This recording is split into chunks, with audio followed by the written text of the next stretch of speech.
Girl, don't call my phone. I know where you been. You like to get messy when you out with your friends. I'm not scared to say that I'm insecure, but you're too scared to say that you want more. Girl, don't call my phone. I know where you been. You What's like up, to folks? get messy when you out with How your you doing? friends. I'm not scared to say that I'm insecure, but you're too scared to say that you want more. You don't gotta tell me I'm the truth. I already knew. Pull up in a Billy coupe, finna cop it too. You don't gotta tell me I'm the truth. I already knew. Pull up in a Billy coupe, finna cop it too. You don't gotta tell me I'm the truth. I already knew. Pull up in a Billy coupe, finna cop it too. You don't gotta tell me I'm the truth. I already knew. Pull up in a Billy coupe, finna cop it too. Well, that got dark. Guess we need that one.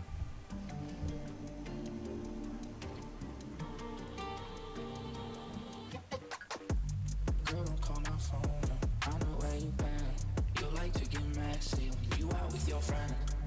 I'm not scared to say that I'm insecure, but you're too scared to say that you want more. Girl, don't call my phone. I know where you been. You like to get messy when you out with your friends. I'm not scared to say that I'm insecure, but you're too scared to say that you want more. You don't gotta tell me I'm the truth. I already knew. Pull up in a Billy coupe, finna cop it too. You don't gotta tell me I'm the truth. I already knew. Pull up in a Billy coupe, finna cop it too. You don't gotta tell me I'm the truth. I already knew. Pull up in a Billy coupe, finna cop it too. You don't gotta tell me I'm the truth. I already knew. Pull up in a Billy coupe, finna cop it too. Yo, what's up, everybody? What's up, far-eyed aliens? What's up, hounds? How you doing? Tam, what's going on? What's up, Gabriel Torres? How you doing? What's up, Josh T? Mitch369. The opera was fun. It was a good time. Bit Finesse. What's it going on? Love Matters. What's up, Deerslayer? Good to see you. Ross, what's up? I'll answer that in a minute. What's up, Ink Maxi? What's going on? What's up, Jim? Detroit Runners. It's Friday. You guys are already asking about the market. What's going on? Let's see what's going on over here.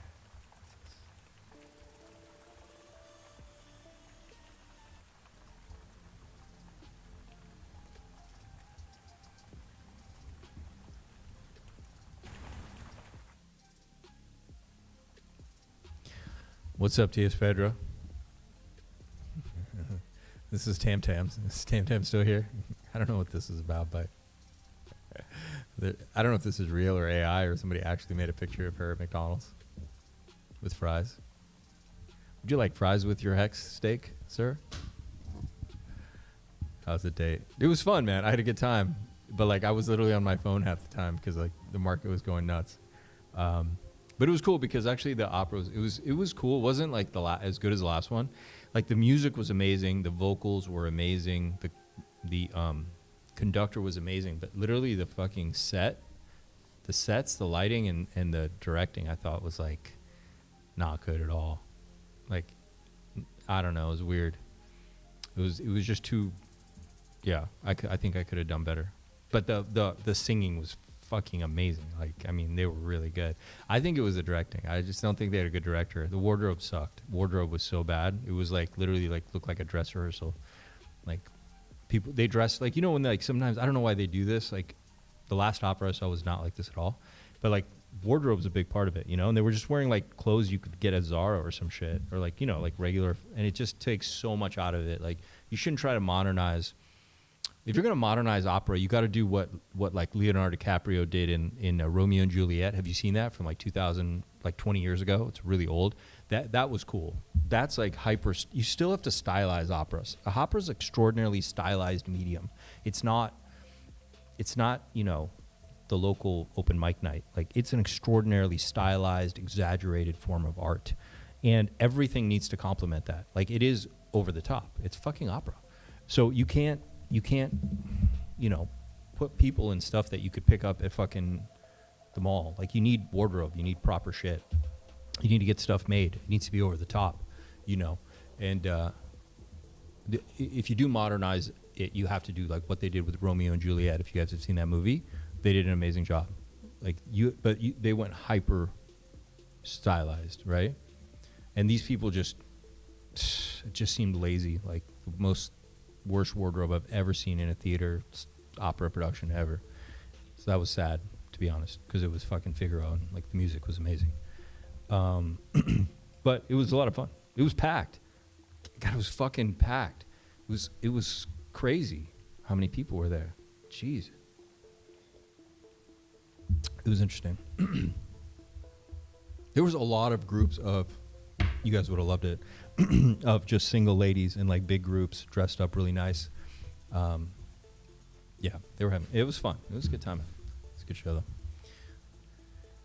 though. I saw something about a 369 burn address. I don't know what that's about. What's up, Frank White? Good to see you.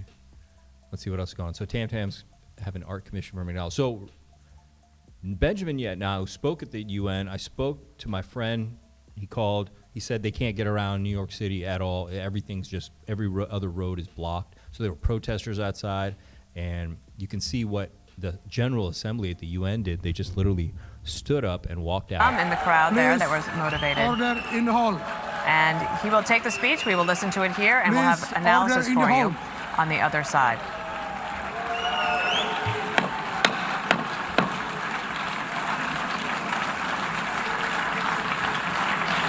Please, order in the hall.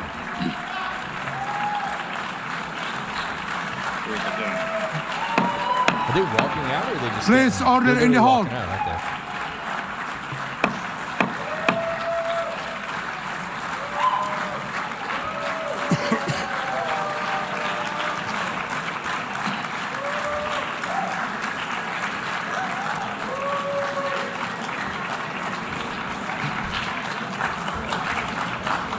All right, what you're seeing here is the big walkout from the UN General Assembly, Sandra, because this actually has happened before to Prime Minister Netanyahu. You can see that the applause is coming from the Israelis as they sit there and watch these individuals decide that they can't sit and listen to a speech. And trying to get order as Benjamin Netanyahu looks ready to deliver his speech. He is watching on. Wow, it's interesting. Yeah, it's just a lot of theater, nothing. So it looked like half empty. Yeah, it's just a lot of theater, right?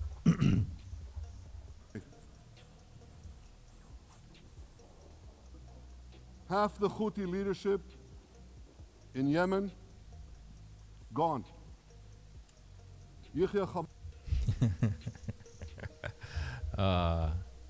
So, yeah, that was interesting. So New York's pretty crazy right now. There are a lot of protests outside as well, so that was interesting.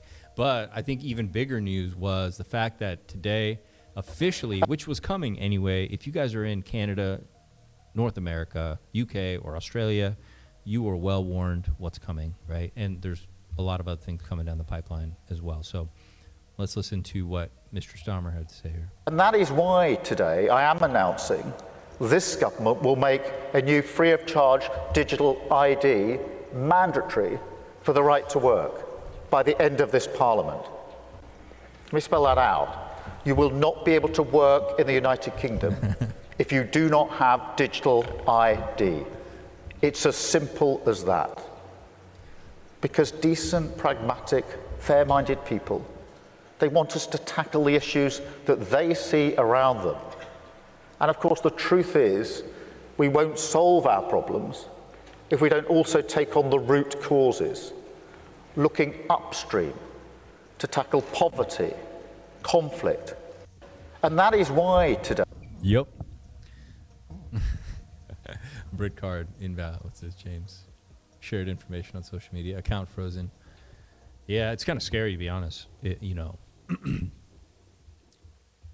I think this is the best. This is awesome.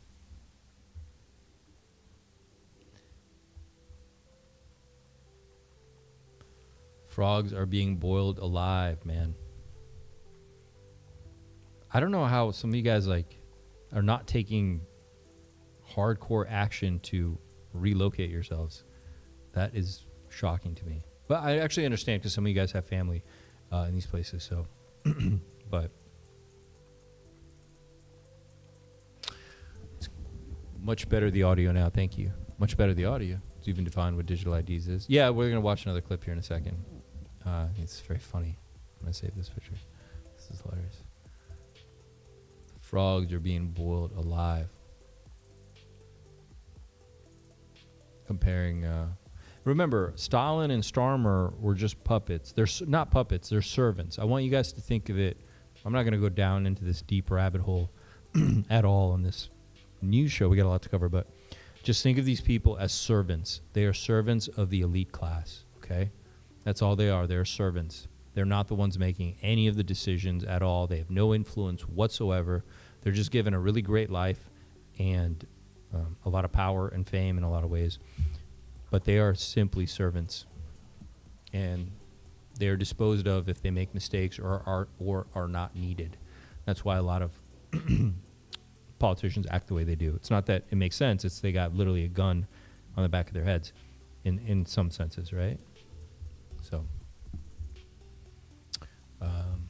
free speech is literally over for the West. So just an FYI, giving you that foreshadow. I think right now it's kind of like the dead man walking. Like they haven't, they're not going to make it too obvious, but I think if it's obvious, I don't even know what that was on. If it was obvious, it should be obvious by now. So I don't need to. All UK citizens will. What was it? I saw a thing. The lady who ran YouTube, they had turned off 1 million accounts that said anything that was anti the narrative in 2021 for the zombie apocalypse. So imagine when everyone has a digital ID, you think you're going to have an opinion. Well, if you have an opinion, you're going to have to keep it to yourself. Like free speech is over.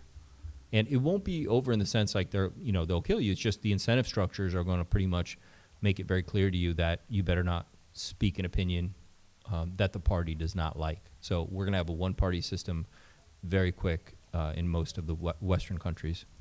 What if I don't? We'll have to have one. Well, the plan is that we're going to roll this out by the end of No, Parliament. my question is, what if I don't? What if I've got my job, so I don't need to show this to anyone? So what if I just don't do it? I know Fabian's society, bro. If you don't have one, I just don't want to freak everybody out right now. then you'll have a problem if you want to get a new job. No, I'm saying I'm not doing this. I'm not seeking a job, so why should I get the digital ID card? Why do I do it? Well, Is there some fine for not doing it? Is there an incentive to do it? I'm just thinking I've got no reason to do it. Yeah, look, this isn't a heavy-handed approach. We're not planning to go around finding people. Not yet. But what we are going to do is make sure I that don't everybody's got one. In the same way, Charlie, as you've got a national insurance number, if you're a citizen of this country, we'll make sure that everybody has a digital ID. So help me with this. I know we're plotting through this, but so everyone watching who's got a job has got a national insurance number. So when these digital ID cards exist, if I just go to my employer and show them my national insurance number, is that not sufficient? Are they being precluded from employing me? It won't be sufficient. I just want to be really clear about that. So they can't employ people unless they've seen one of these a digital ID. cards. Yes, that's right. That is the plan. And the major benefit of that to the entirety of the UK is that we will therefore be able to disrupt the illegal market where people come to this country and work illegally and undercut British workers who could otherwise get those Well, national jobs. insurance number would have the same effect, because if you're illegal, you can't have one of those. Well, It's just, oh man. So, they pretty much put the useful idiots in charge of everything. This is exactly what they did in Russia in the 1930s as well. They just put all there's a great scene that kind of shows how this game works. And by the way, it's done like this on design. What you're seeing isn't just stupid people. You're seeing incompetent people purposely put in certain positions because one, they follow orders. They don't make any decisions themselves. B, it breaks the spirit of those around them. So the purpose of what you're seeing is the destruction of the spirit of these nations. It's a lot of deep psychology in this, but it's true. There's a great scene in this movie called Chernobyl. It's a TV series about Chernobyl. I'm sure you guys are somewhat familiar of it. And they're in the boardroom, and this sums up kind of what I'm explaining to you, where they were like, the guy who was telling him what not to say the guy's like, oh, I'm a nuclear physicist. Who are you? And the guy's like, well, I'm in charge. And then they were like, yeah, you literally ran a middle school, and then you were put in the head of the nuclear things. And that's exactly what I'm talking about. So what these elites would do, so they can loot the nation, is they would take people that are incompetent and put them in extraordinarily high-level positions. So one, they could take, they would take direction and follow orders without question because they just weren't smart enough to do anything else. And B, it broke the spirit of those around them. So literally, there's all these like nuclear physicists and all these people who are really smart, know what to do, who are now helpless. They can't do anything because the person in charge is literally like he was like a gym teacher or something like that, right? Now he's in charge of like nuclear power plants.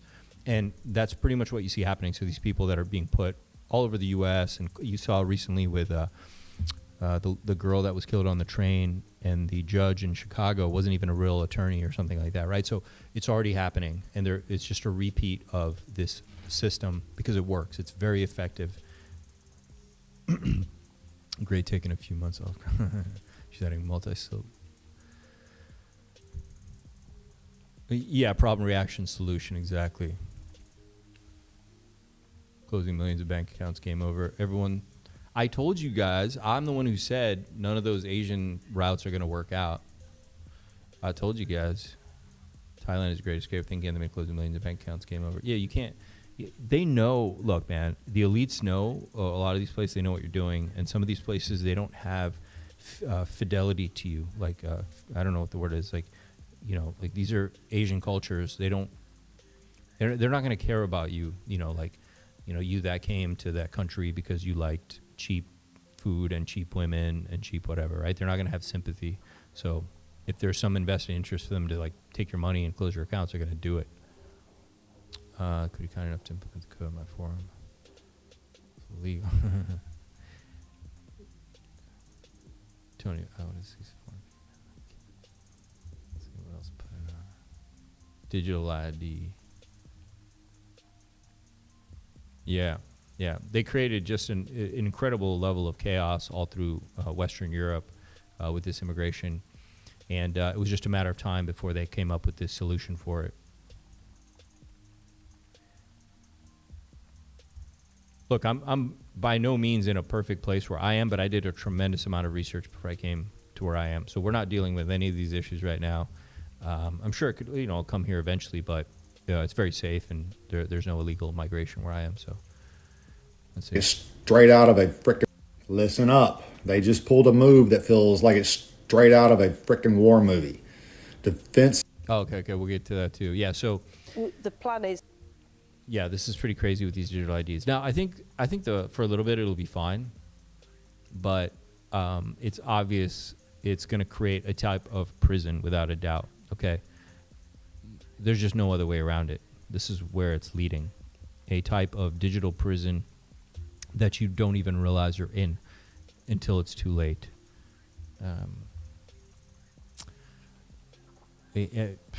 It's incredible to be witnessing this happening, but I guess it was prophesized, you know, like somebody mentioned Fabian Society. You go back to Aldous Huxley and, 1980, George Orwell. You know, if you guys go back and read some of those, there's a really cool movie too on Brave New World.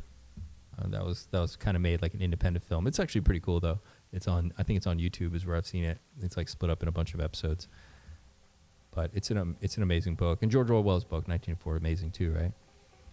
But they knew they were in the Fabian Society, which was like a society of elites back then, and they knew what the kind of the final plan was, right? To bring the world together into one kind of system, one new world order.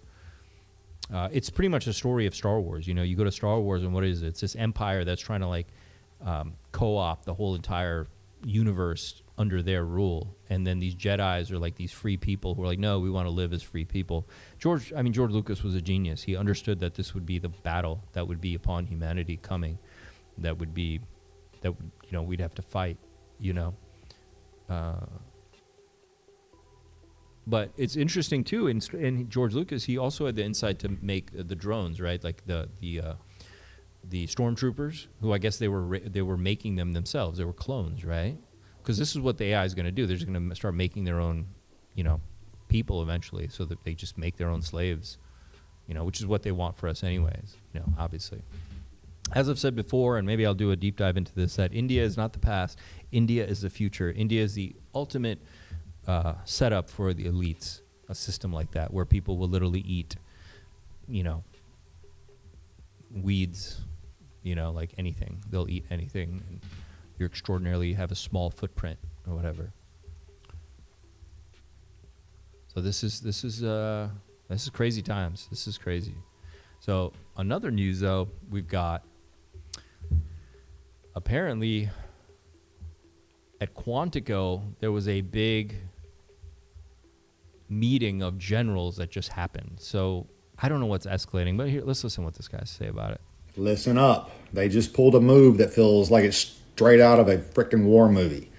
Defense Secretary Pete Hegseth has officially ordered every single general and admiral in the U.S. military, from brigadier general on up, to report to Quantico. That's hundreds of America's top brass being told to drop everything that they're doing and convene in one place with no explanation to the public. When you recall all the stars at once, it's not for coffee and donuts. It's because something massive is on the horizon. And the fact that Quantico is the gathering point, man, that's the Marine Corps nerve center, the place where they plan and sharpen the edge of war fighting strategies. This is the kind of move that sends shockwaves through the entire defense world. Generals don't get pulled from command across the globe unless there is a serious shift underway. It could be preparing for a new doctrine, a crisis that's closer than they're letting us in on, or a rollout of something that the public isn't quite ready for yet. Either way, the order is real, it's happening, and it's a sign that the pieces on the global chessboard are being moved behind the closed doors. So when the stars gather at Quantico, bet your ass history is about to fucking pivot. Damn. So to the person who wrote, who was that? Wait, what was that? Oh. Somebody wrote, there's already 1 million petitions against the digital IDs in the UK. So look, it doesn't matter. They have multiple layers already planned, laid out, right? So it's going to be hook or by crook, right? So whatever the next thing they're going to do is what's going to push you into it.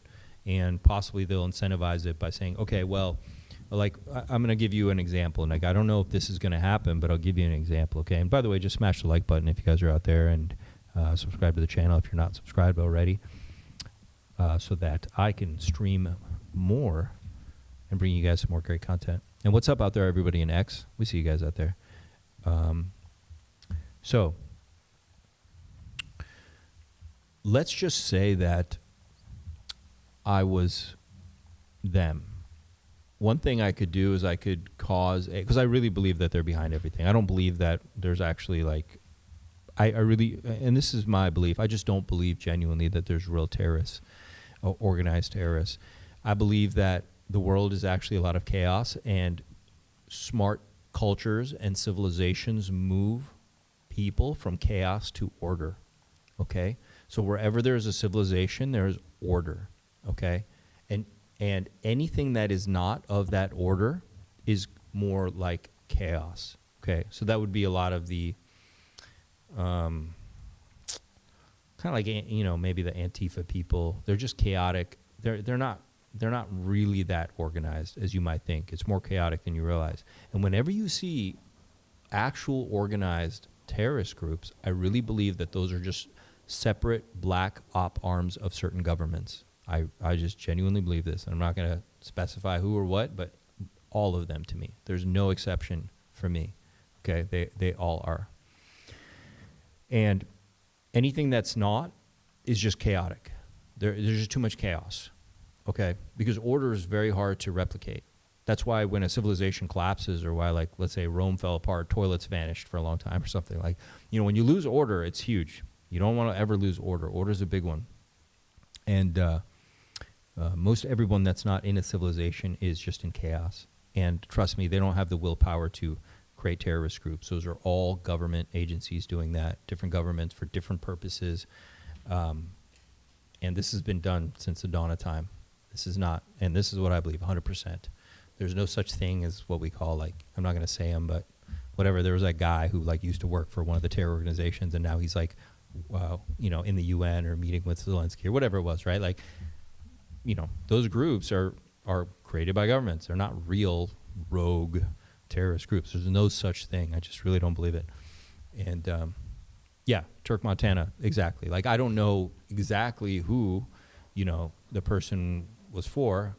I don't want to get into that in this video. I have my, I feel like I know, but the point is that, yeah, he wasn't just like some group, militia group out there in the desert who like organized all, no, bullshit, no, it's not happening, not in a million years. The world's a crazy place, man. I've traveled the world. It's very chaotic. It's very crazy. And the criminals are extraordinarily organized. Politicians and criminals are organized beyond anything you guys can fucking imagine. And I know a lot about this, very up close and personal, and I'm telling you. And one day I'll tell you guys more about why and how I know this. But let's just say when I was young, I was recruited into something and groomed, and I learned a lot. And I got out early enough where I wasn't going to be taken out for it, but I've seen behind the curtain, okay? And that's why I'm very careful with also what I say, because I actually do have people that probably watch me, and so I have to watch what I say. I can't just say what I want. So trust me, these people are extraordinarily more organized than anything you could imagine. Anything you could imagine. And they're sicker and more twisted and more power crazy than you could imagine too. You just couldn't imagine. Yeah, conspiracy crypto. I mean, you're onto it. I know a lot about this stuff up close and personal, but it's for America to steal resources in the Middle East. They made terror excuses. It's not just for resources, Turk. It's not just for resources, man. There's a lot of layers to this. That, yes, they are. That they are. That I can tell you they are. Which could be bad or good, depending on what side of that game you're on, right? But, yeah. So they're organizing here at Quantico. What's this? Alien preparing for an invasion. Yes, there's this 3i Atlas thing, which is really interesting. You know, what's this? Having seen that person commit the crime, even though that probably goes down all kind of rabbit holes down here in this thread. Let's see this thing. Okay. What's this one? 800 plus U.S. generals and admirals ordered to Quantico next week. Urgent meeting called. What if next week's unprecedented gathering of hundreds of generals is connected to 3i Atlas? For the first time in American history, every 1-star and above officer has been ordered to Quantico just weeks before the interstellar object disappears behind the sun. 3i Atlas is 5 kilometers wide, weighing an estimated 33 billion tons, and already scientists say its behavior is unlike anything we have ever tracked. Could the Pentagon be preparing for impact scenario? Okay, they're behind the whole thing. The whole thing's part of the whole, it's all part of it, man. Oh, you guys have no idea the powers you guys are dealing with. You have no idea. Like, man, just some of the shit I've seen. Some of the rooms I've been in, like, God, it's all a game, man. It's all a movie. It's all a movie. Here's the thing. Okay, I was about to give an example of, like, why these digital IDs, you won't be able to buck them. So, like, I was saying, and this kind of applies to all this stuff. So what they would do is, for example, they themselves, and why I was saying they are behind all the terrorist groups, the actual organized ones, it's governments behind them. Because, by the way, to create order is very hard. It's very hard. So they could, for example, use one of these groups, and they have many of them that they've created, to attack infrastructure of communications for, let's say, a country, like, let's say, Australia, let's just make it up, or UK, and they could take over the communication systems and internet and do something very nefarious with it, right? Like, maybe, who knows, you know, like attack hospitals or, like, fuck up transportation, or who knows what they could do, right? that'll be the big surprise, like how they do it, like what they do. And then what they'll say is like, look, once they fix it and get it up, they'll say, look, we didn't want to make these digital IDs that big a deal out of them, but now that we've had this attack, we need to make sure everybody using the internet in UK is registered so we don't have that happen again. And then you'll understand why, like, everyone will get it. Everyone will have to, because all, you know, the people that all took the shot and lined up for it in 2021, they're all still there. They're all still your neighbors. And even though a lot of them have been like, you know what, maybe that stuff wasn't a good idea, they're just as malleable now as they were then, trust me. Because what these people will do is they'll use another level of fear. Like, I don't know what they'll do, right, with these, you know, like, you know, and they've talked about this, the cyber attacks, you know, it's like not rocket science. That could be a very obvious thing they do. And create a lot of fear, a lot of panic and fear, and imagine you can't communicate, and like, where are my kids? Like, you know what I mean? Like schools and stuff, and transportation, and who knows what they do, right? It's like people would be very scared, and they'll definitely agree to it. You know, it's like, well, it's just a digital ID, no big deal, you know, just do it. The script writers are really milking it now.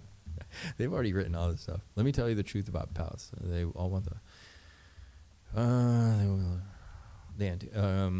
Antichrist is logic. So, oh man, I got to do a whole religious series for you guys, symbolism of the world since creation, and you know, so if you think of the mind and the heart as one system working together in a human being at the center of like your toroidal vibratory experience, right? You're creating this like incredible, like there's this kundalini force moving up through your body, right? And it's going through your heart, and your mind is at the top of that, right?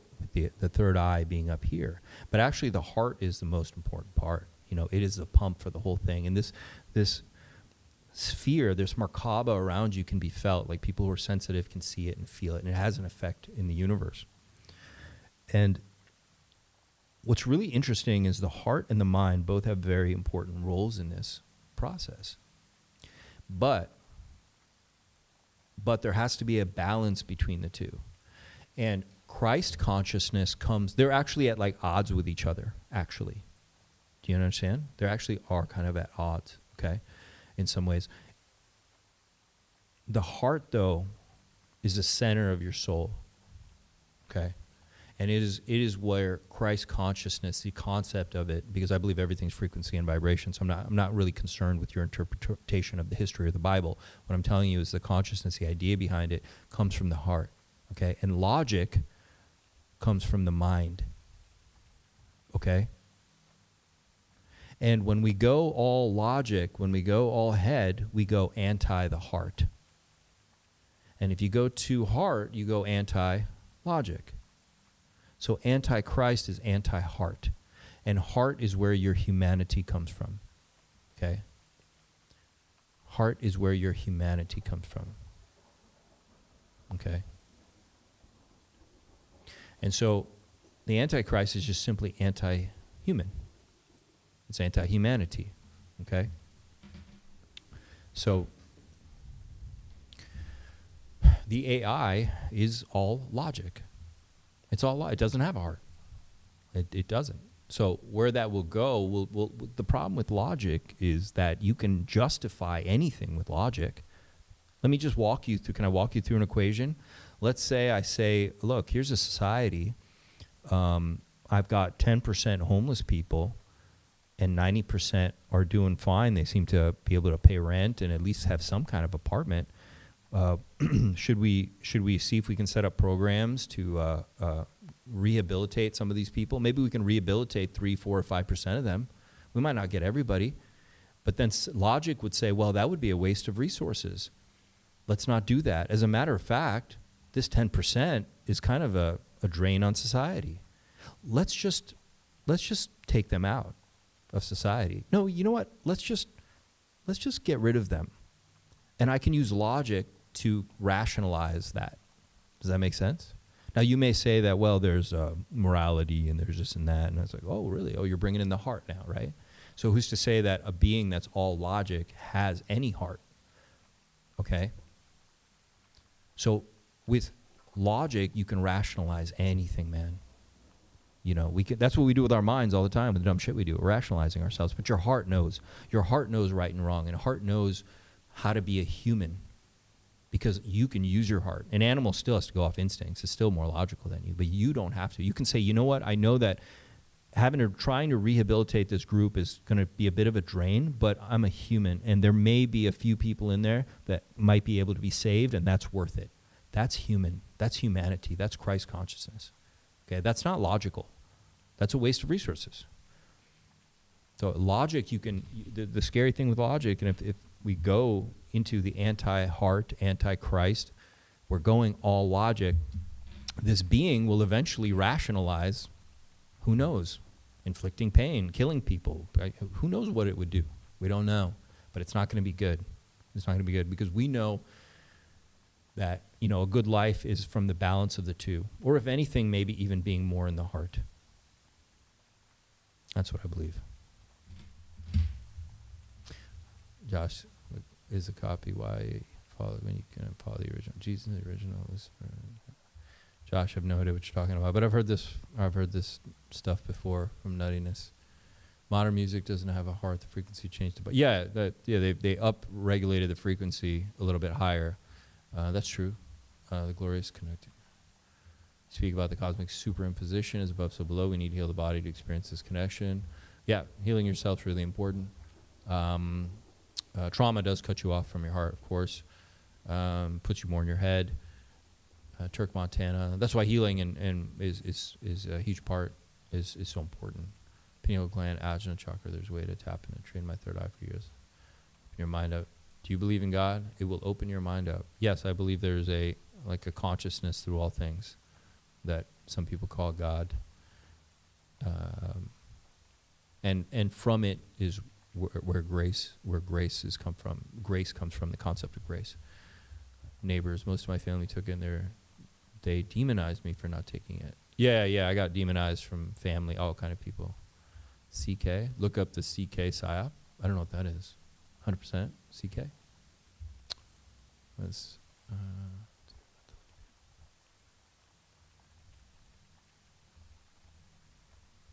beings having a human experience. Yeah.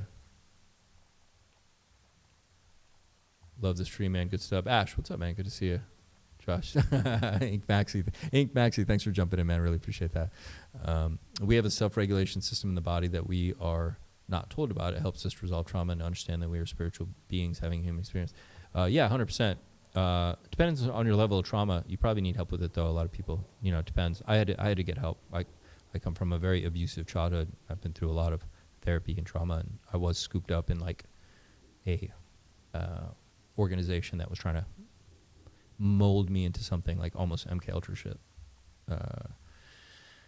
Charlie Kirk, great stream. What's up, Frank? Okay, so where were we? So this entity could create an attack, cause this cyber attack or whatever, right? And then you would need, well, they would say, well, look, man, we can't let this happen again. You all need digital IDs. And they would do it everywhere, right? They could just attack. And this has been done forever, by the way. You can go back and read old European history, and kings and queens did it between France and England back in 1000 AD too. You know, like they would just attack each other, and so they could just put up more laws and stuff.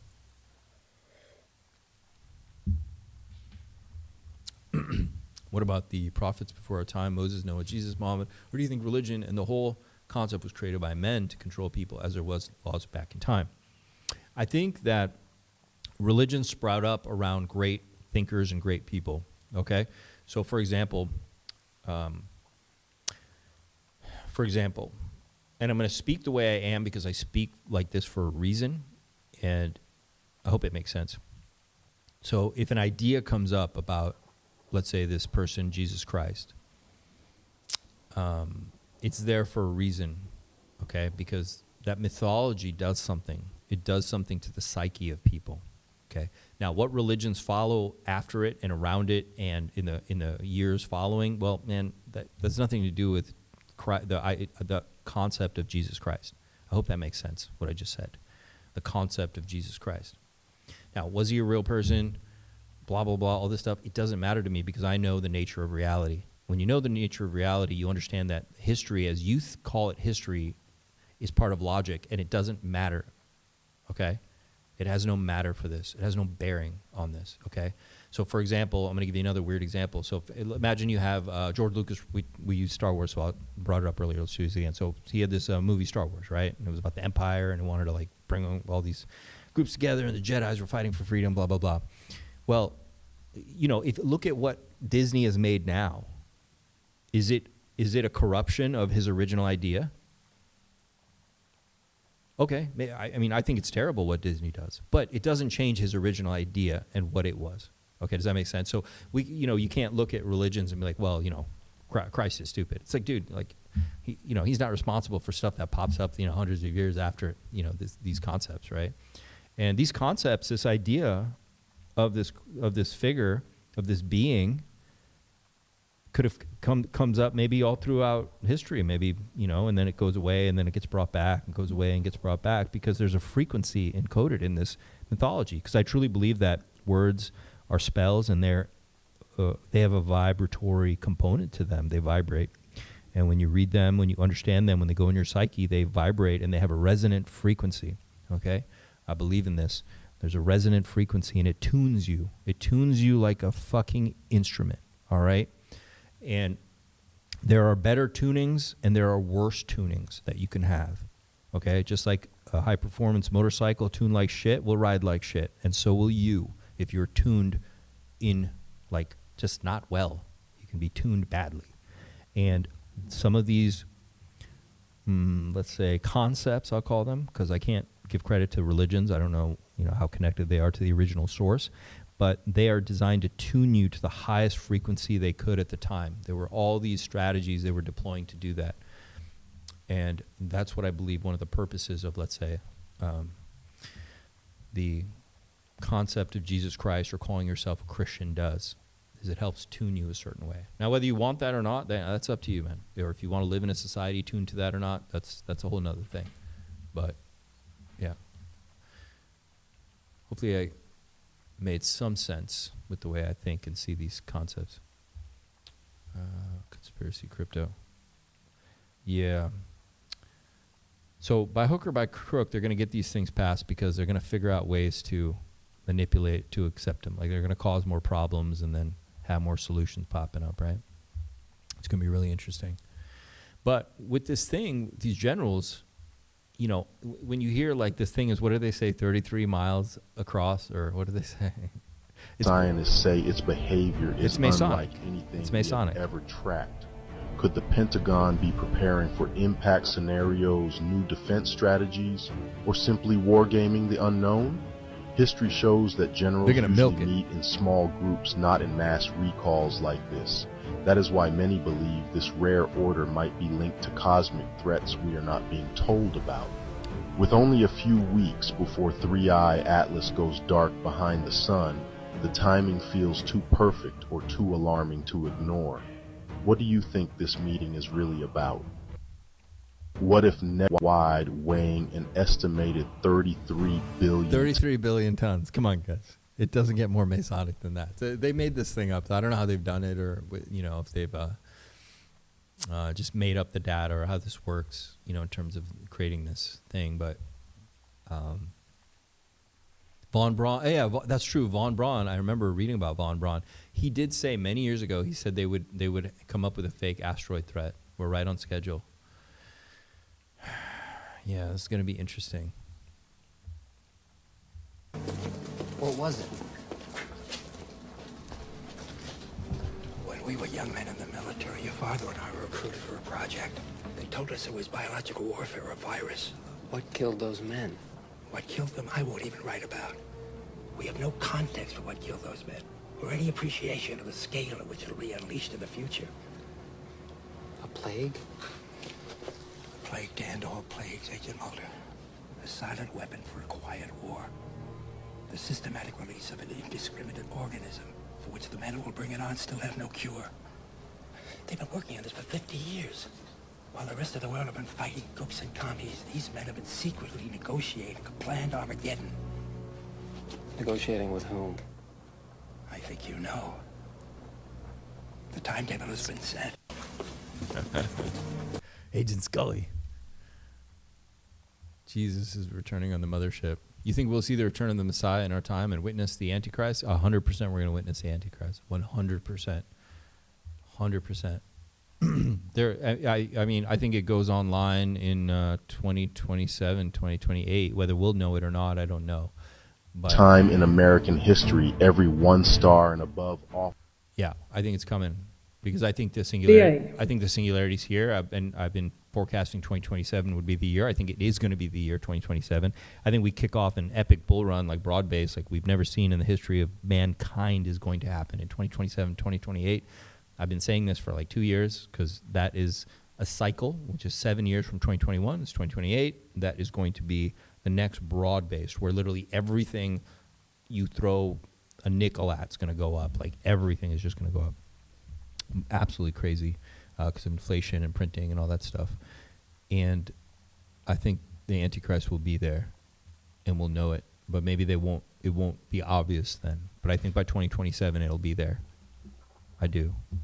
I think it's very close to showing up. And they're racing to make it. If you guys spend any time looking at what's going on with Sam Altman's company and the guy at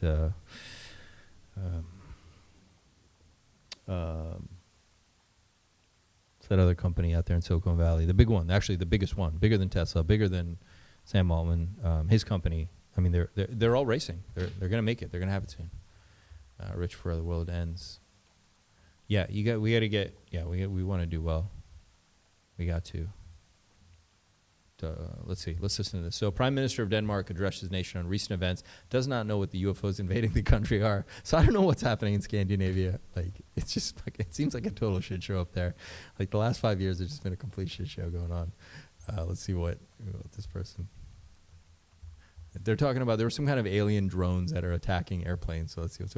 Oracle. Ash, thank you so much. Oracle. Yeah. So they're racing. Oracle is run by whatever. But yeah, Oracle. That's what I was talking about. But Google's also on it too. Google's on it as well. But Oracle's huge, man. Actually, Oracle just bought TikTok, I think, didn't they? So Oracle's huge, man.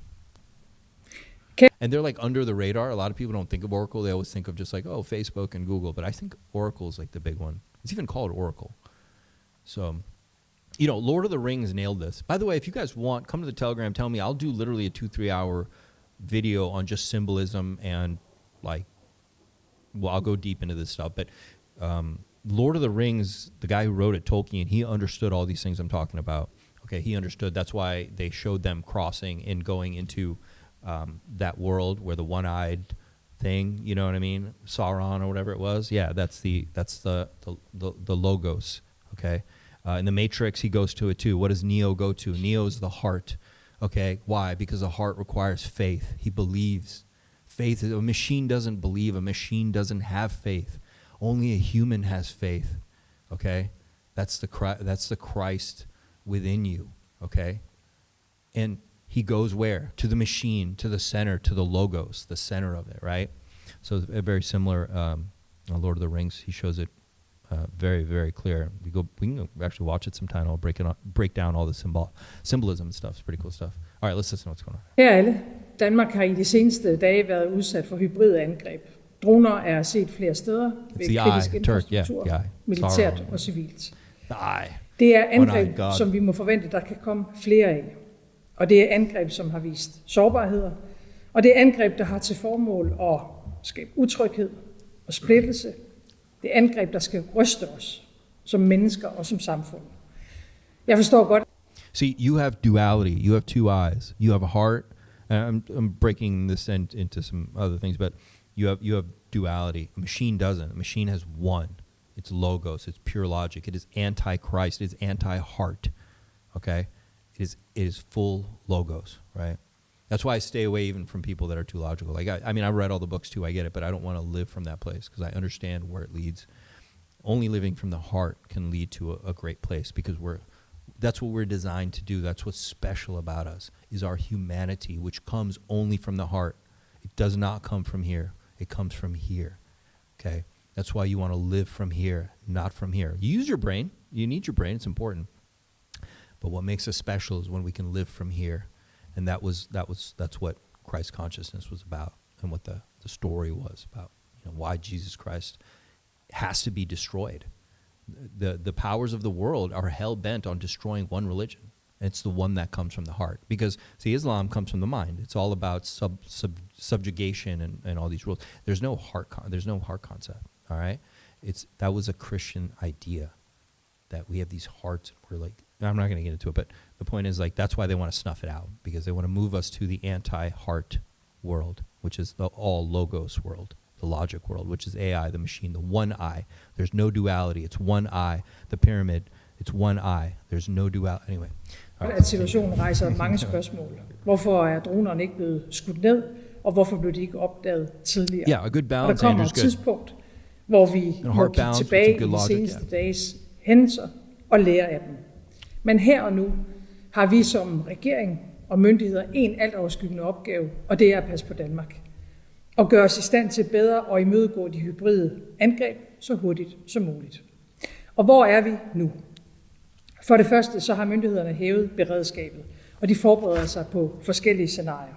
Det betyder blandt andet, at både forsvaret og politiet vil være mere til stede med antidronekapaciteter omkring kritisk infrastruktur i den kommende tid.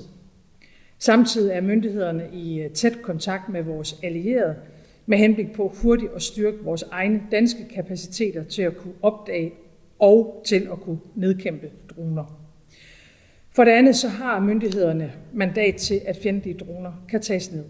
Men det er selvfølgelig de ansvarlige myndigheder, der skal foretage den operative vurdering i den konkrete situation, herunder af de konkrete sikkerhedsrisici.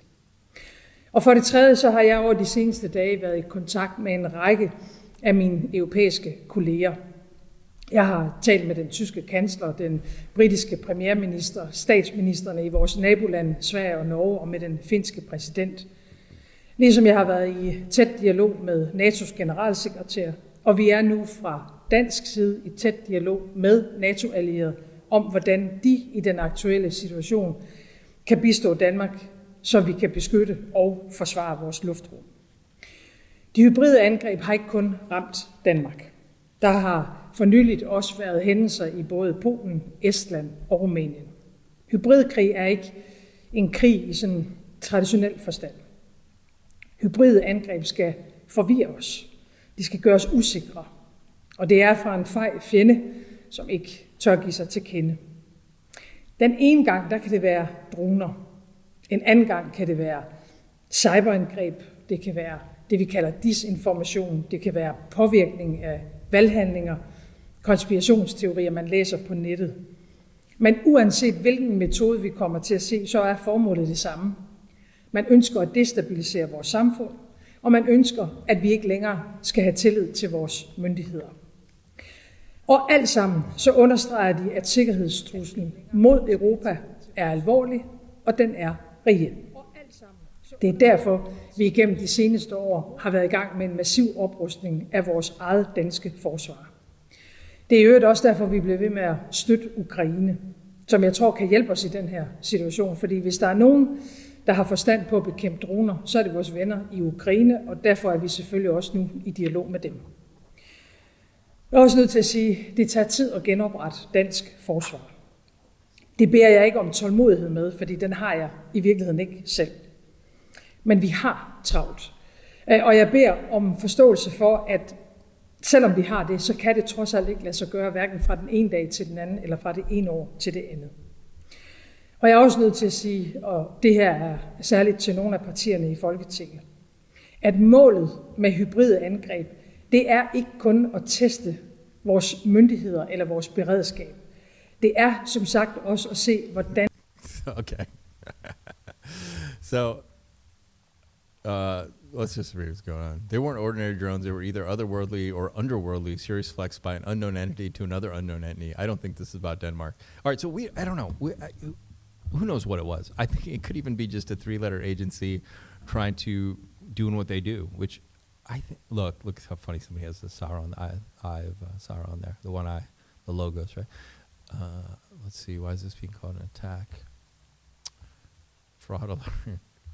I think it's some kind of psyop. I think it's just some kind of psyop going on up there in the Scandinavia right now with these airports and these airplanes and these drones or whatever.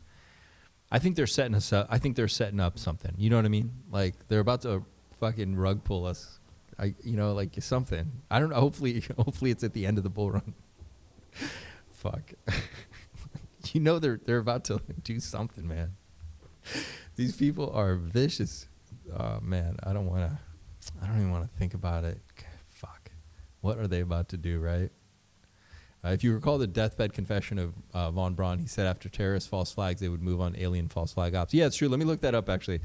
He has said that okay, so you guys don't know. So von Braun was the father of rocketry. He was I don't know, what do you call him, a rocket engineer back in the 1950s, who was part of pioneering like the space industry. Okay, Werner von Braun is his name, right? So let's see if I can find something on it. And he said back then that they were going to fake some kind of. Okay. Check this out. I found it already. 2 seconds. You guys wouldn't even believe this. So, chat. Anybody out there doesn't know who von Braun is? Do I need to go into this? You guys know who this is, right? Like, I think, or am I just that far out on the conspiracy theory rope that things that are normal to me, you guys are like, what the fuck is he talking about? Okay, so von Braun was the director of NASA's Marshall Space Flight Center. This is his office in Huntsville, can you guys see this? This is his office in Huntsville, Alabama in 1965, all right? So that's von Braun right there. And he was the director of NASA. I mean, he was a rocket scientist, I guess you'd call it, right? So he says, this is stuff that he wrote and said. Okay, let's listen to this interview. Oh, let's go back here. And I said, Wait, this is it? What's this? Okay. And I said, teachers don't stop until June. He said, no, you have to understand, this is February. And we have to prevent the weaponization of space because there is a lie being told to everyone that the weaponization of space is now first being based upon the evil empire, the Russians. There are many enemies, he said, against whom we're going to build this space-based weapon system. The first of whom was the Russians, which was existing at that time. Then there would be terrorists. Then there would be third world countries. Now we call them rogue nations or nations of concern. Then there would be asteroids. And then he would repeat to me over and over, and the last card would be the extraterrestrial threat. Well, at the time, I kind of laughed when he said asteroids, and when he said extraterrestrials, I knew I wasn't going to deal with that subject.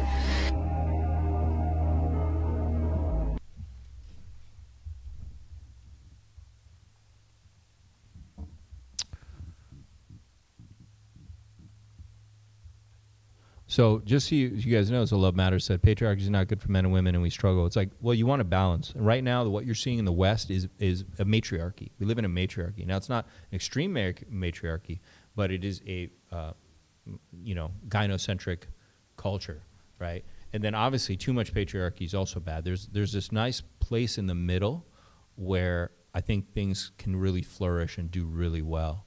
And we go one direction too much, it's really bad. We go too gynocentric, it's bad. We go too, patriarchal, it's really bad too. Right now I'm thinking food, water, and protection supply is most important. Yeah, I don't know what they're going to do. It's crazy, man. The last card is going to be alien. Let me find that. Let me find where he talks about that. Today, more than ever before, our survival, yours and mine and our children's, depends on our adherence to ethical principles. Ethics alone will decide whether atomic energy will be an earthly blessing or the source of mankind's utter destruction. Where does the desire for ethical action come from? What makes us want to be ethical?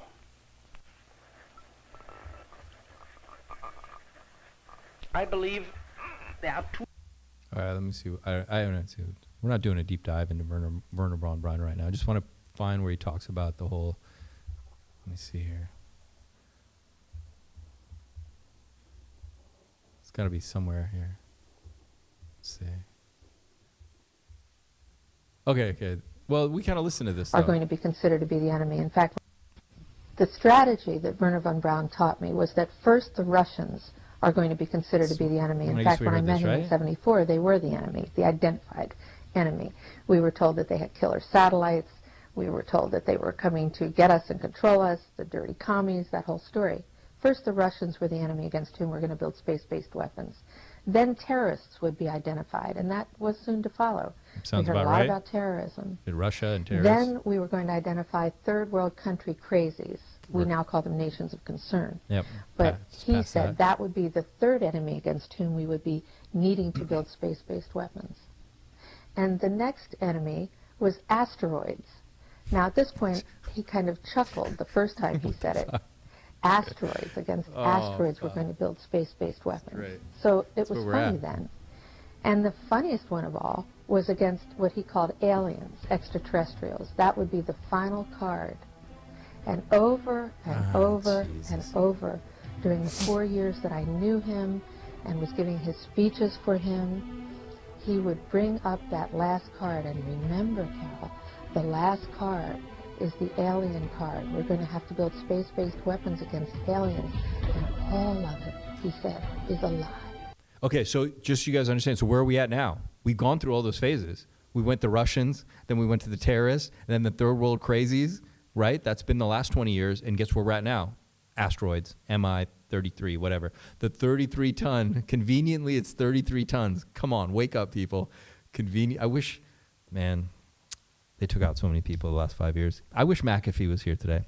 But come on, you guys got to wake up. You guys got to wake up. 33 ton.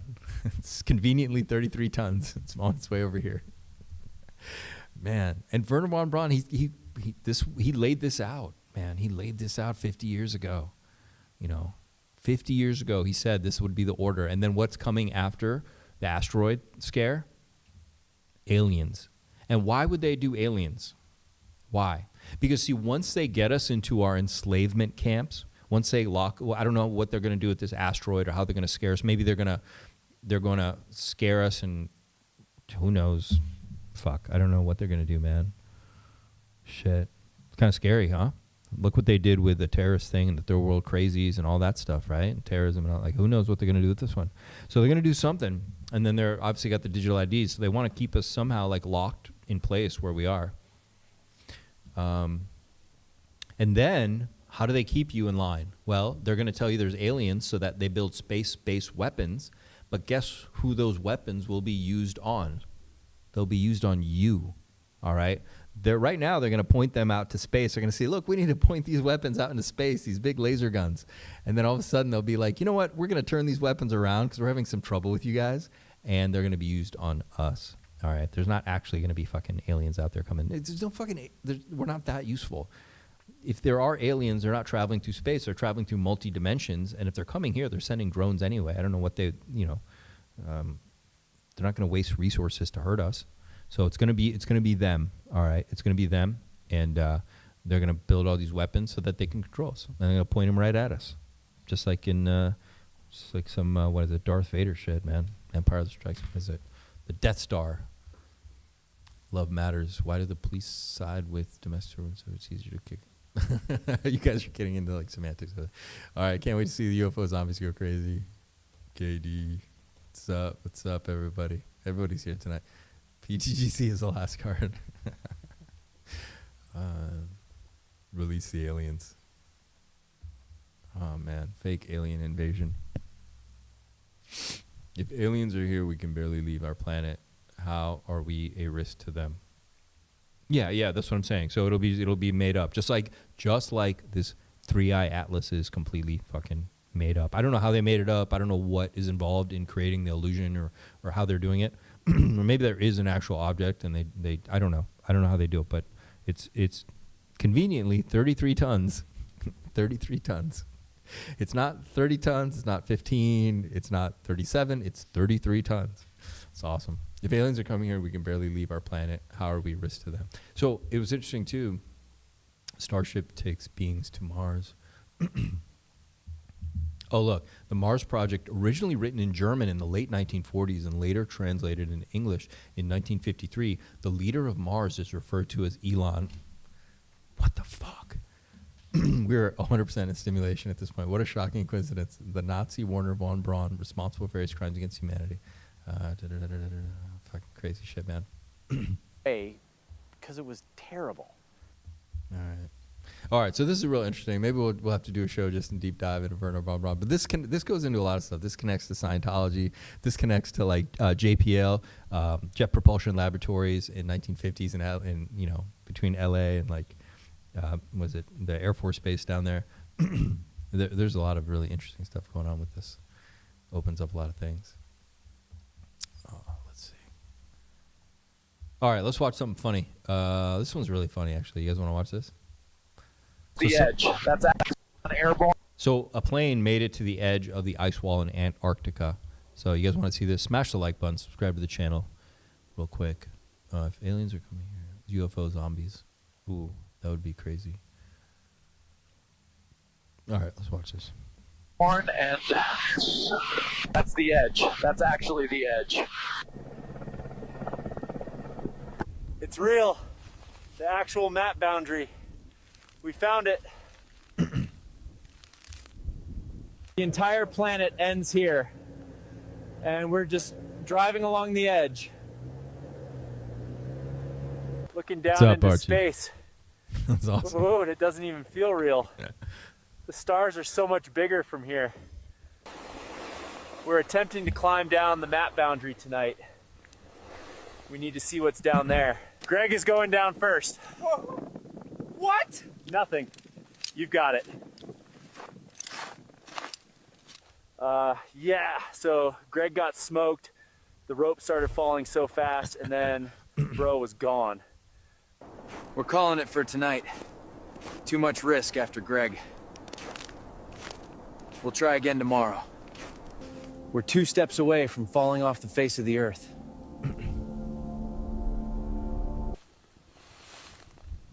Something's going on outside. I think Greg's back? Carl, holy shit, Greg! You're alive, bro! Dude, what did you see down there? You have to tell us. Well, this is You're not gonna believe it. The Earth, Buddy's hanging it's off actually... That was awesome. I love this video. So shout out to, I don't know who made this, Keat 999K. Sadly, both. Yeah. 1% of the Earth is water, and water doesn't bend convexly around the exterior of a spinning sphere in a vacuum. That would... The underside of the flat Earth. Alien invasion, November 2025. Man, someone has to do a special on the alien invasion. We have to be streaming during the alien invasion. It's awesome. It's going to be good.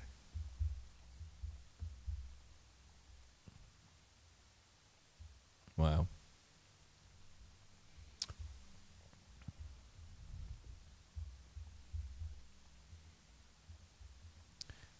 All right, so this is what's happening. This is what's happening in England right now.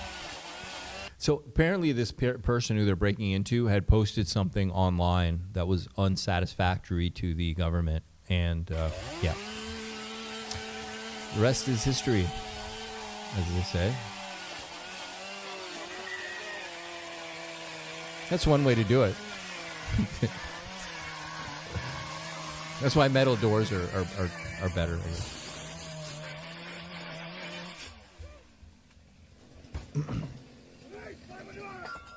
Jesus. How is anybody? How are you guys not getting on planes and just like leaving the UK? Like, it's so crazy. It's totally been occupied, man. It's taken. The Brits gave up their guns, and now their government puts them in jail for Facebook posts. Yeah, there's some truth to that, man. You got to stay pretty. You got to. You know, there was a reason the founding fathers wrote a lot of the shit they did, man. You need to be able to speak. You need free speech, and you need a weapon. You got to defend yourself, always. You never want a government to take away your capacity to defend yourself. That's fucking just weird. Why the fuck aren't you hanging these people? It's awesome. All right. I'm going to look at charts, but it's kind of depressing, right? But we got to look at it. Let me see what's going on really quick. We got to look at a little bit of charts. I'll tell you what. I'm going to watch a little more entertainment, and then we'll go look at the charts. But I'll give you a preview really quick, though. This was my ETH call from literally weeks ago on a live stream. This is my squiggle that has not been touched. Look at that. Look at where I drew the squiggle. Now, I drew it was going to come down and then come down a second time, and I told you guys on the last stream that this was a this is manipulation here. This move up from 42, 43K, this is pure manipulation right here. When it pumped it up to 48K, it should have dumped. That's why I had the W here, and then I came up and dropped again. But look at where it wicked to. You could literally draw a trend line between my two calls. This was my call from, how long ago did I draw this? I drew this like 3 weeks ago, okay? Weeks ago. You can almost draw a trend line and perfectly capture what ETH touched and what I just drew live for you guys. That's how fucking amazing my calls are. So come to the Telegram. You should be subscribed to the channel unless you hate money. I've been calling this market and the moves and the price actions like nobody in crypto. And that's where we're at right now. So we wicked exactly to what I drew on my squiggle. Because I drew it below the trend line I had. And I drew that for a reason, because I knew we'd go under it. And we did go under it. Look at that. It's almost to the pip of where I drew the squiggle. And you want proof? Go back to the video. It's still online. I don't touch the videos. I don't touch these charts. I draw them for you guys online, and then we go back and see how well I did. And they're fucking right on. Not only did it hit it, but it hit it right in the range of where I drew we were going to touch down, which was this range of around Monday, 29th, 28th, 27th. I mean, obviously, maybe hit it a day or two early, but, I mean, for drawing this 3 weeks ago, it's pretty damn good within a day of touchdown right there. This first one was interesting. Like, it should have dropped to my first draw. Honestly, this was pure manipulation right here. Pure. They totally locked people in up here in giga-longs. Everybody went long. I think Andrew Tate also got liquidated. He put in a long over here. A lot of people were long. So, okay. Let's go look at something else entertaining. We'll look at some more charts. They're kind of depressing, but we got to do it. What do I want to play for you guys? Paid. This cube is deeper than just a shape. We are currently in a fractal reality construct that is essentially recreating itself in itself infinitely. This Earth construct holds Saturn as the orchestrator of this matrix. I want to teach you guys about Saturn, the Saturn Matrix. You guys know the Saturn Matrix? What's up, Tam? Hit the like button, everybody. Great night. Thanks, brother. I really appreciate it. I actually do put a lot of work in some of this stuff.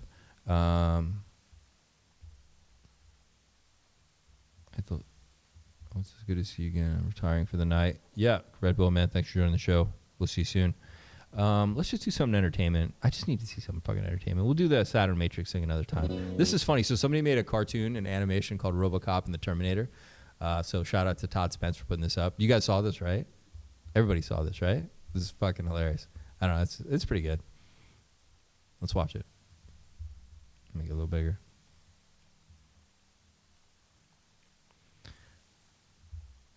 All right.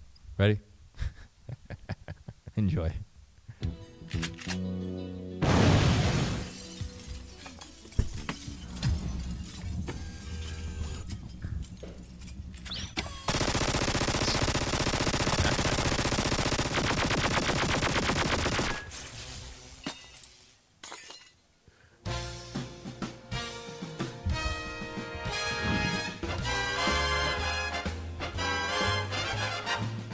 So good.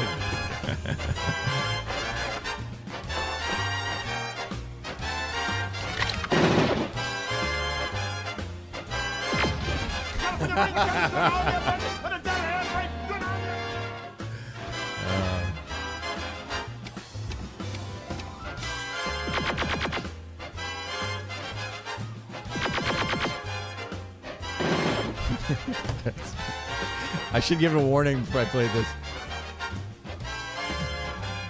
Like, if you have young children, don't put them away.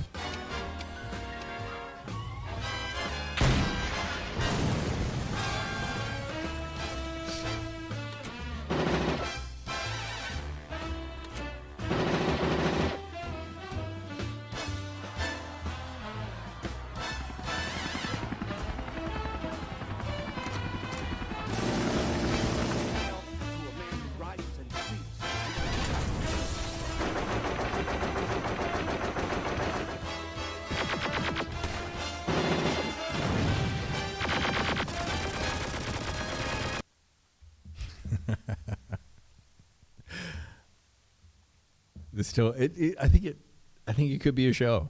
It needs like a human character mixed in, or like maybe a girl cop or something. But I think it would be great. It would be, it would be great. Why is RoboCop wantonly killing? I get the Terminator, but this makes no sense. It should be like RoboCop is trying to teach his new partner, Terminator, the ropes, but Terminator just keeps killing everyone, and RoboCop is face bombing. That would be funny. Yeah, I thought of that. I was like, you need someone who's like the good cop. They're both just like evil. It works for 2 minutes, but eventually it would get old. Like, you need one of them to be like, all right, look, Terminator. Look, here's what we're going to do, man. Well, he does that in Terminator 2, right? Remember, he's like, look, you can't kill anybody. So he just like breaks everybody's legs. Next season, add Judge Dredd. Oh, Judge Dredd is awesome. Love Judge Dredd. What's this? You stripped the belt on and cut the toes like a take from you. I got the California Ranger cousin doing all me a virgin and the Darren hand fake doing all me a virgin in my first slimmer. Tiny Timber step going to the toilet. So what? You ball peen jackametas. I'll strip the belt on and cut second toes like a take from you. You know, you think about it, you're never going to down the beach, go down the beach. What's up, Sandy Beach? How you doing? Well, see if good to this see you. is clear What's up, enough. Nancy? Give me your badge. You stripped the belt on and cut the toes. Oh shit.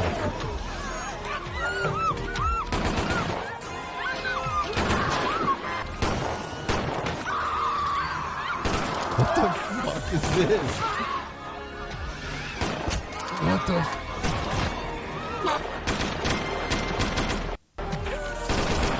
What did I just see? What did I just see? Was he shooting everybody's fucking balls off? What was going on? I am the okay. That's it. Let's look at charts.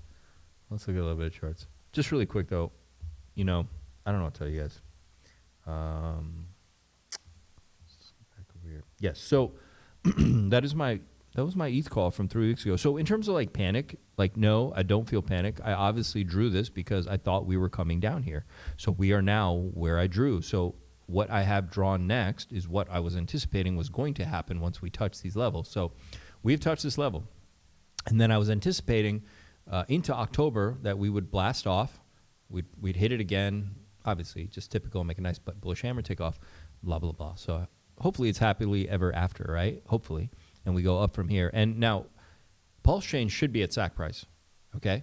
It's not. So when this move happens on ETH, PulseChain, it better be moving. It better be moving. But here's the thing. I don't know what's going to happen now. Like, do we get this, or are we going to, like, do something retarded and, like, completely fall apart now because I don't know what's going on. But let's not project that right now, right? We don't want to look at the more downside. So as of now, it's played out exactly as predicted, to be totally honest. You guys can clearly see this. You can go back up. I did this live for you guys 3 weeks ago. It's in a video.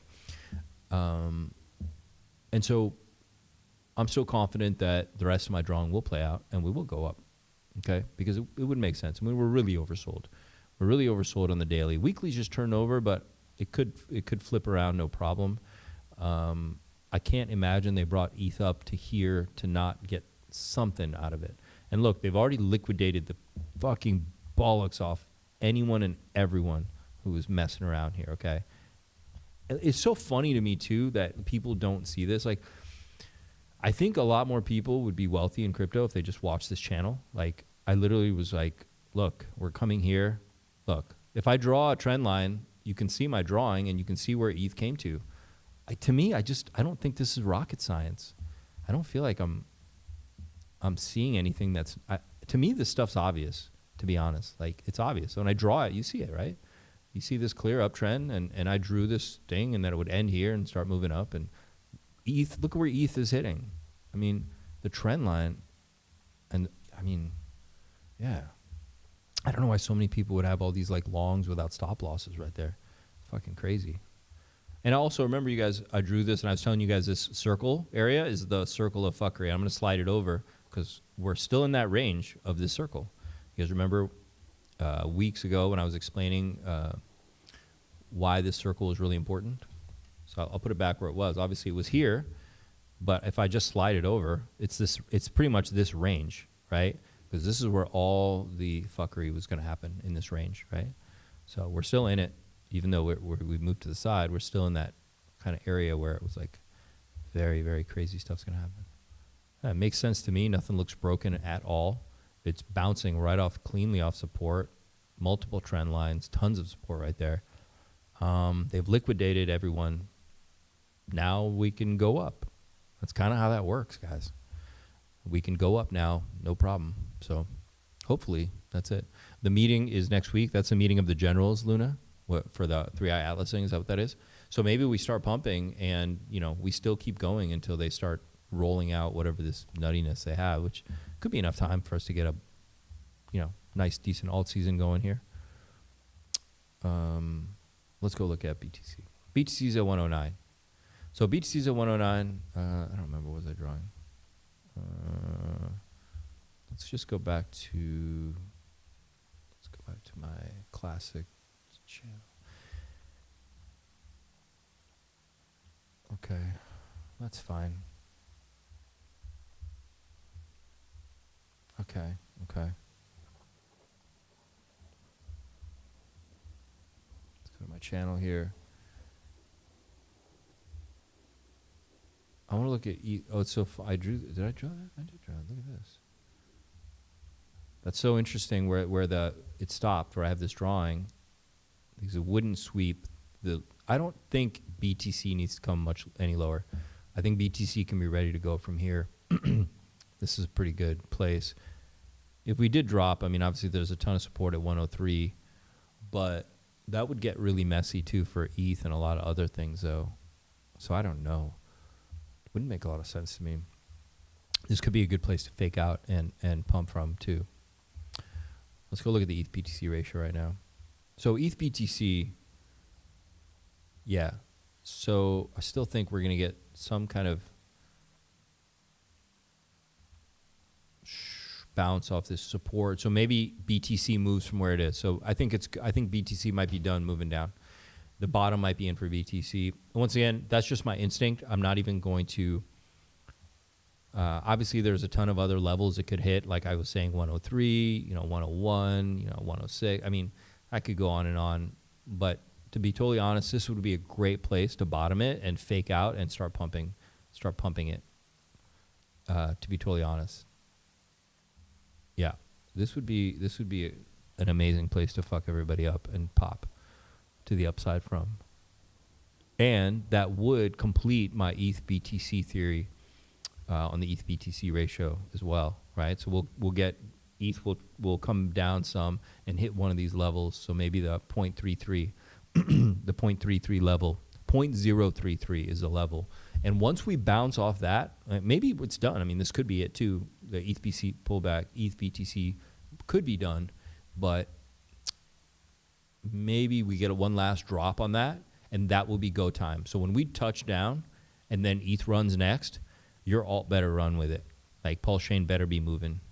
Yeah, that would be liftoff, and that could happen like first week of October if I look at things playing out here. Let's go look at PulseChain.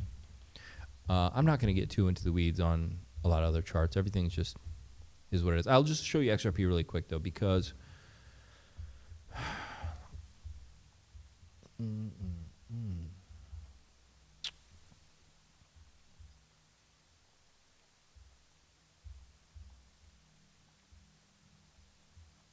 I mean, look, man, I'll be damned if this doesn't look bullish as fuck on XRP. Like, I'll be damned, dude. That is a giant hammer. This looks bullish as fuck. This thing on XRP looks like it's about to fucking pop, like, straight up to Valhalla, man. Like, come on. Now, it doesn't have to happen, but when I look at some of these, too, to give me an idea of maybe what the sentiment might be generally in the market. I know that everything's cranked on it, though, man. Everything's so cranked on it. Wow. Who knows? I don't want to make too many assumptions on this. Who knows what the fuck? Okay, let's look at, what did I say? Pulse up 5%.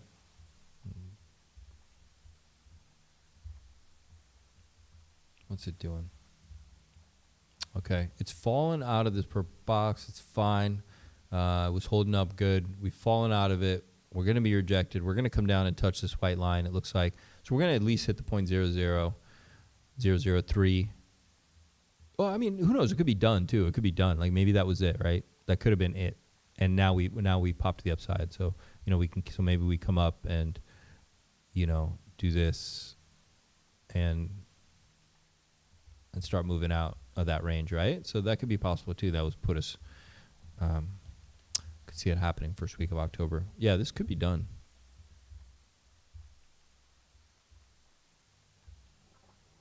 Could be done. Otherwise, obviously, we're coming down to this trend line. Sugar B, what's up? Long time no see. We were expecting the year 2050. Everything would be paper for everything. Yeah, look, digital IDs were coming. You know, it's a problem, Clash. It's a real problem because, you know, internets can be hacked. Somebody could turn off your ID, man. It's really, yeah, it's really frightening. You know, you couldn't turn off someone's ID with a button before, right? Like right now, some bureaucrat somewhere can make a mistake and press a button and your ID turns off or whatever, or credit cards, or like, you know, you can't buy money, you can't whatever, right?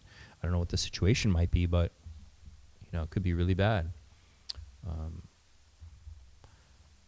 Maybe there's going to be multiple ways to verify your ID. They'll have to have something like that, right? Multiple forms, ways to do it.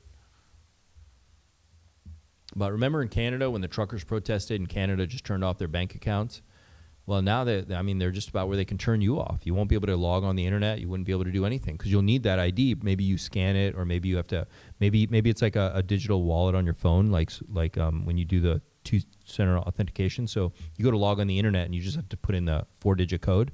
Now you can't get it, so you can't even get on the internet. You can't do anything. Can't look anybody up. You can't call anybody. I don't know, man. It sounds like a pretty messy area to get into. So, you know, yeah, Pulse is down. It's looking, you know, what can I say, man?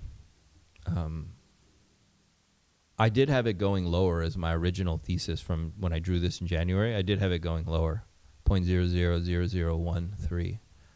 Okay, that's where I had it going. So that's another 60% down from where we are. So that would put us down. Oh, pretty almost down at this lower trend line. So my original thesis is that we would touch this trend line down here. Okay, that we would come and hit this and then rock it up. So I don't know if that's going to happen. I mean, it doesn't have to happen, but I was anticipating some low side. This is pretty ugly looking right now, no doubt about it, but doesn't have to mean anything right now, because usually when altcoins are these low liquidity things, and when you go back and look at old charts, I've back tested a lot of them, you see a lot of these moves where they look insanely bearish and like they're about to fall apart, and then that's when the pump begins. And it's designed like that, obviously, right? Because when you have something that's about to just go do a 50x on you, you can't have certainty about that. You know what I mean? That's why I always talk so much about being offsides in the Telegram, to let you guys know, like, it's pretty much easy for me to spot where capital is probably going to flow, like just from experience, because I can just see that the herd's always wrong. The herds, that's one way I can look at it. But more importantly, it has to be like that, because you have to have people chasing it. You can't have everybody having certainty that this is going to go 30, 50, 40, 50x or whatever it's going to be. Pulse went to 0.00016 when the pDAI stuff happened. Close enough. It did? Oh, yeah. Down here, yeah. So, yeah, so if this trend line breaks, I mean, yeah, we'll see what happens. I don't think, you know, right now we don't need to worry about that. Now, Atropa, once again, it's breaking out of this. You know, let's hope this holds. I don't even need to worry about that right now. I mean, we could just fill out this wick. Maybe it needs to chop in here and then pop, you know, just to give you an idea really quick. I mean, I'm just not even spending that much time analyzing, just quick sketch on there. Oops, we need PulseX. Go look at PulseX. PulseX, Pulse going to be the same thing. Really not much different. Got a beautiful M there for McDonald's. Not good at all. This beautiful, beautiful M right here. Not what we like to see. This generally is going to do this and come down a little more probably. But it's bouncing just like Pulse is. that could be the bottom. I actually like where it bounced from. It's being bought up to a higher level than it was back in July. I notice all this stuff. I see this. This could be just fine to me. Same with Pulse. Like I'm saying, these could be the bottoms, and a strong move to the upside could come, especially with this big bearish M here and on Pulse. This would keep people away, which is what you commonly see on an asset like this before it goes vertical, is you would see very bearish kind of patterns right before it goes absolutely berserker. So maybe it's okay.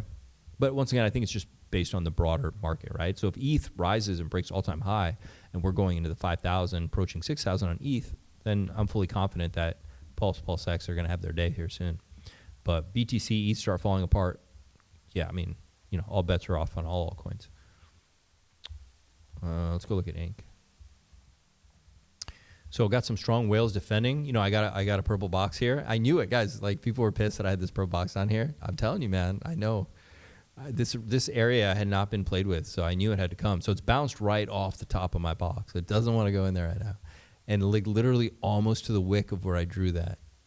Almost to the fucking pip, dude. One at 119, right? What did it go to? 118. The top of my box is literally 119, and it wicked to 118. So that's strong. I think there's a lot of defenders here on Inc., but I still think that Inc. makes sense to go into the box. We'll see what happens. I don't want to jump to conclusions, but yeah, it's being defended for sure. A lot of strong Inc. holders really defending the range. But all we have is a bounce right now into resistance, okay? So, you know, let's see what happens. 1.4 million signed the petition against the ID so far. What are they going to do, man?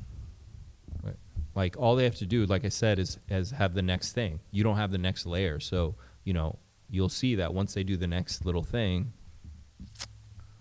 you know, Spain spot on. GG's good, sir. Got a KD. They already have enough ID crap.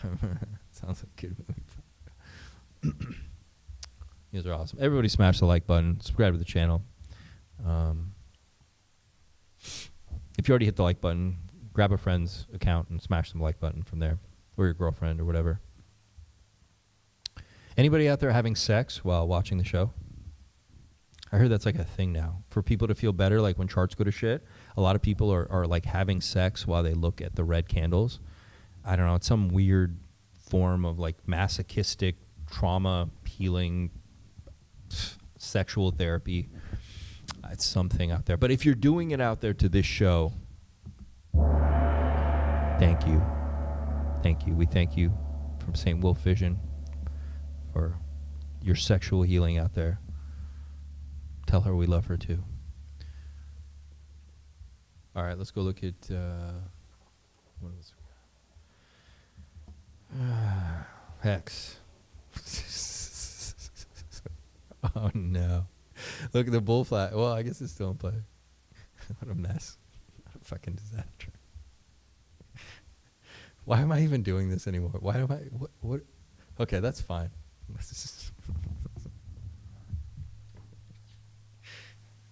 No, it's not been invalidated. It's fine. Everything's fine. Everything's fine. Hex is never going under a penny again. Yeah, not looking good here. Yeah. I'm gonna get rid of this. Is stupid. Why do I have this fucking bull flag there now? It's retarded. I'm not going up right now. Okay, let's see what's going on here. What do we got here?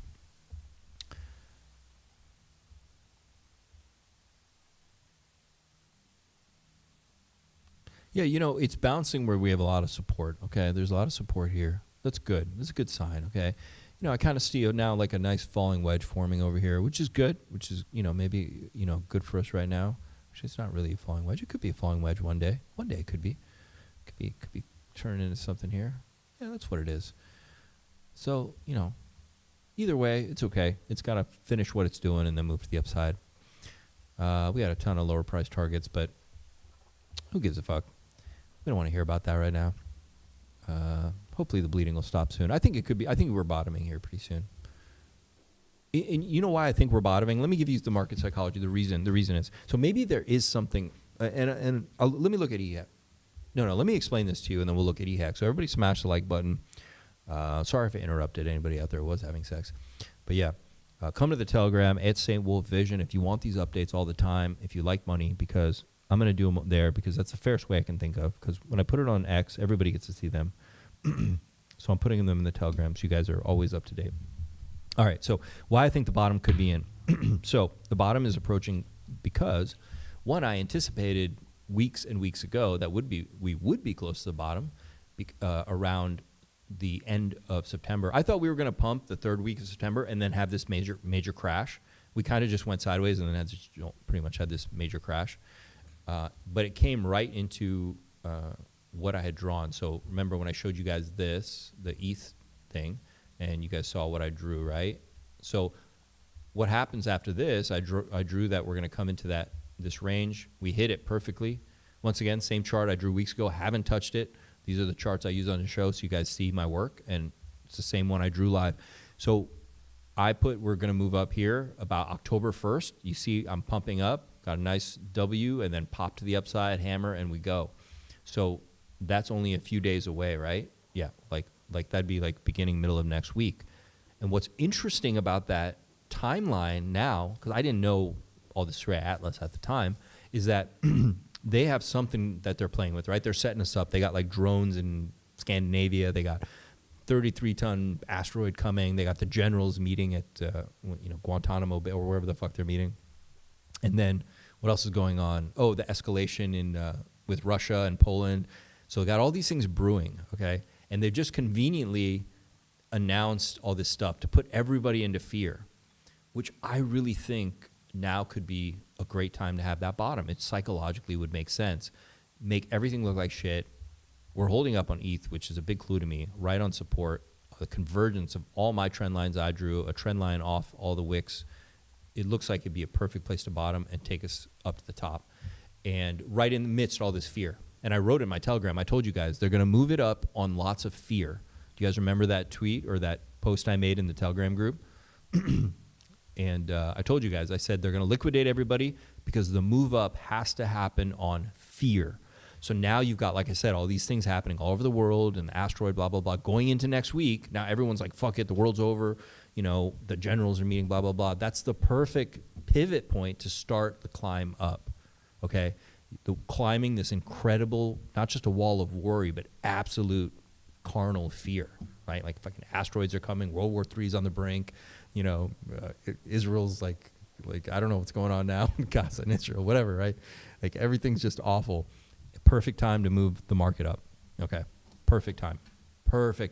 Because if they were going to crash it, it would have been like more of a surprise. So I think to me, psychologically, it works. When I look at the chart, it's laying out. My guess from weeks ago when I drew this was that we would start moving up around this time. You can see it on the drawing. So I think things are converging, and to me, I see a lot of reasons to believe that the bottom is just about in.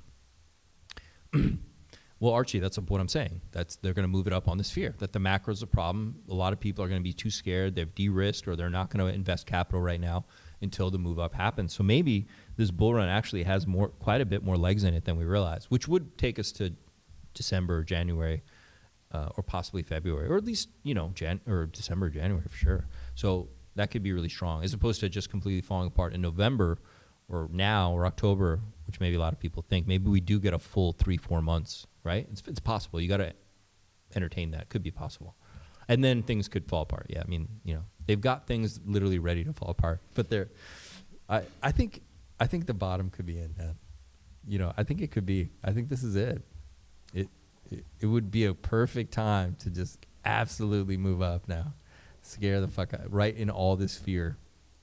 Damn, charts are crushed, bro. Jesus. Let's look at others really quick while I'm here.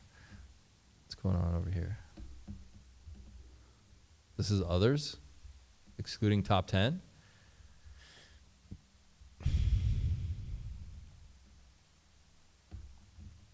Oof. Jeez, it's not the prettiest looking thing. I'm not gonna lie. I mean, it's kind of like, it also has some potential too. It's kind of got a good mix of things.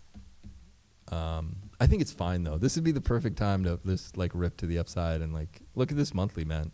It's pointing up. MACD's looking good.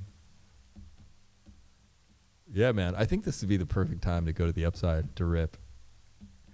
Everyone's expecting a fall, fall apart. But maybe we just go. We go up, baby. 5-year debt rollover change the cycle. Yeah, there's some. They were playing with that, right? Yeah, and it could. You should be open to that. And like I said, all these fears seem so coordinated, right? Like the generals meeting at one time, Poland and Russia, aliens in Sweden or whatever the fuck in Finland. Like, I'm like, great. People are scared shitless. This is the perfect time to kick off the ultimate altcoin fucking season, right? It's the perfect time. It doesn't get better than that, right? Like XRP could go to, what did I have, 21 bucks on my chart? I'll make a video for XRP, but let's go back. That means PulseChain is going to fly. So maybe the bottom is very near. Okay, we need to look at EX. I skipped it, right? Okay. All right. EX is, it's in this range. It's just chopping sideways, man, which I've talked about. I had this prop box going sideways. I just have to extend it even more. It's like, it's just chopping sideways. There are lower targets, but I don't see any major issues right now unless a whale exits. So it's just going to chop until we're ready to launch, whenever that is. And I have a theory, man. It's very possible that maybe the hexes lead the charge because they are the least looked at and interesting right now to people, right? I'm kind of whispering because everyone's going to front run us. But maybe it's the hexes. You got to think about that. Like, what would put the most amount of people off sides? Maybe pumping hex would do that, right? Because maybe there's a lot less sell pressure than you think. Because if hex starts pumping, yeah, there'll be a couple people that'll end some stakes, but like, why would you end your stakes? Like, if it starts pumping, it could just keep pumping. So you would like end your stake, sell it, and then sit there and watch it do another kind of hundreds of X's. So it may be a lot less sell pressure than people think, actually. Turk, yeah, man, like I just said like a million times, but the hex is leading the charge and dominating would really upset a lot of people. That would make a lot of angry people. That makes me bullish on hex, man. Smash the like button, everybody. You guys are liking this with theorizing. I know what not to get. I'll tell you that. I know what not to get more of for sure. I know where people are offsides. I know where people are for sure going to be offsides. Yeah, maybe there's something about this hexing. Can you have sex and mod at the same time? Asking for a friend. Luna, you can. And actually, I've heard that it's actually very good for your psyche to do that. So modding and sexually, it's called sexual modding. And it's preferred, actually. Hex the lowest liquidity, least amount of supply out, too. NJ, yep, 100%. 100%, man. Never get mom t-shirts. Keep rolling them. Good man. All right, what should we look at? Look at a couple more things. Dude, are you kidding me? Guys, here's another drawing I made. I made this drawing how long ago? 2 months ago? A month and a half ago? Look, somebody should go back and pull this video where I drew this. Look at the fucking candles following what I drew. Dude, I have to cut this video. Wherever I drew this live, I got to cut this. This is crazy. It's following it so well. Look at that. That's crazy. We got to admire that. Everybody smash the like button. You like that? That's pretty nuts. Because that's a complicated shape. That is a very complex shape. And I fucking squiggled that shit. Yeah, we should make an indicator for me on TradingView. This would be good. Wow. That is crazy. Damn. We're under a lot of support right now, by the way, on DAI. So definitely not looking good, but a bottom could be very close. Obviously, I had the bottom right here at 0.03 cents-ish. That's where I had drawn the bottom. So we're approaching that very soon. So which just, you can pull this from here, and it's kind of the supports going all the way back, right? So I don't need to do that. I can see it, but you can see where I ended my drawing at about 0.003 cents. So we're almost there. I think the bottom's very close. But maybe this weekend we get a little bit more uncertainty, a little bit more sell-off or weakness, and that might be it. going into next week. Let's see. Look at PTGC really quick. Thanks, Dirk. I appreciate it. Yeah, seeing that die was like, whoa. I hadn't looked at it in a week. I haven't looked at die, and that was crazy. It followed it exactly. I didn't expect that at all. That it would look almost exactly like what I drew. Okay, PTGC. Look at that. Everyone was mad at me that I was drawing this. Look at that. Everyone was fucking mad at me when I was saying PTGC. I see it coming down into here, and look what it's doing right now. I remember when I drew this, everyone was like, I was like, nah, I feel like we're going to break this and we're going to go down in here, and look what it's done. Exactly. Almost exactly what I drew. It didn't quite go as low as I was expecting, but almost, right? Because you have to do that. It had to go in here. It just had to. That's why I'm waiting for ink too, right? I showed you the ink box. It's kind of like hovering above. I'm like, nah. Yeah. Looking good, though. I mean, you know, this will run when Pulse runs, and Pulse should be a strong runner, so you can expect PTGC is bonded with it very heavily. So ST3, PSM, Braun. What's this? Oh, let's look at, this was Rackham's dog. I was curious. I was kind of watching this for a second. Yeah, it kind of pumped really good, and then, you know, like an altcoin. Typical altcoin. I don't need to watch this anymore. Okay. Let's go look at... Let's go... I had drawings for Pulse Pup, didn't I? Let's see if anything played out. I thought I drew something here. Do I have it here? Oof. Sheesh. I lost my drawings. I had something. Oh, maybe it's I had it to Pulse. Here you go. No. Pulse Pup. Finfire. See what's going on.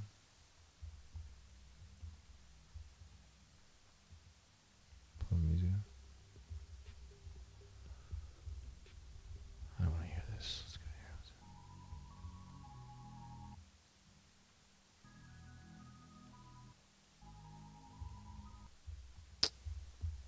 Let's put it on.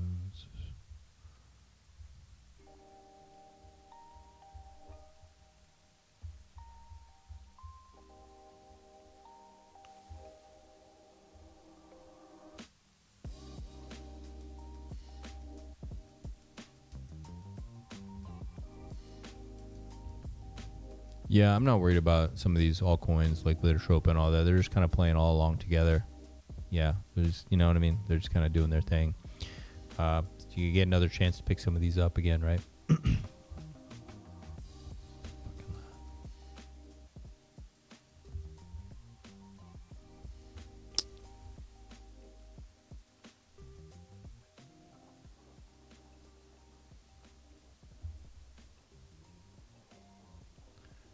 Let's look at WBTC. What's going on over here? Hey, Wolf, so what do you think people are offside in? Oh, TD. Come to the Telegram. I won't say. I think maybe I'll say in there eventually. I think it should be obvious to you guys.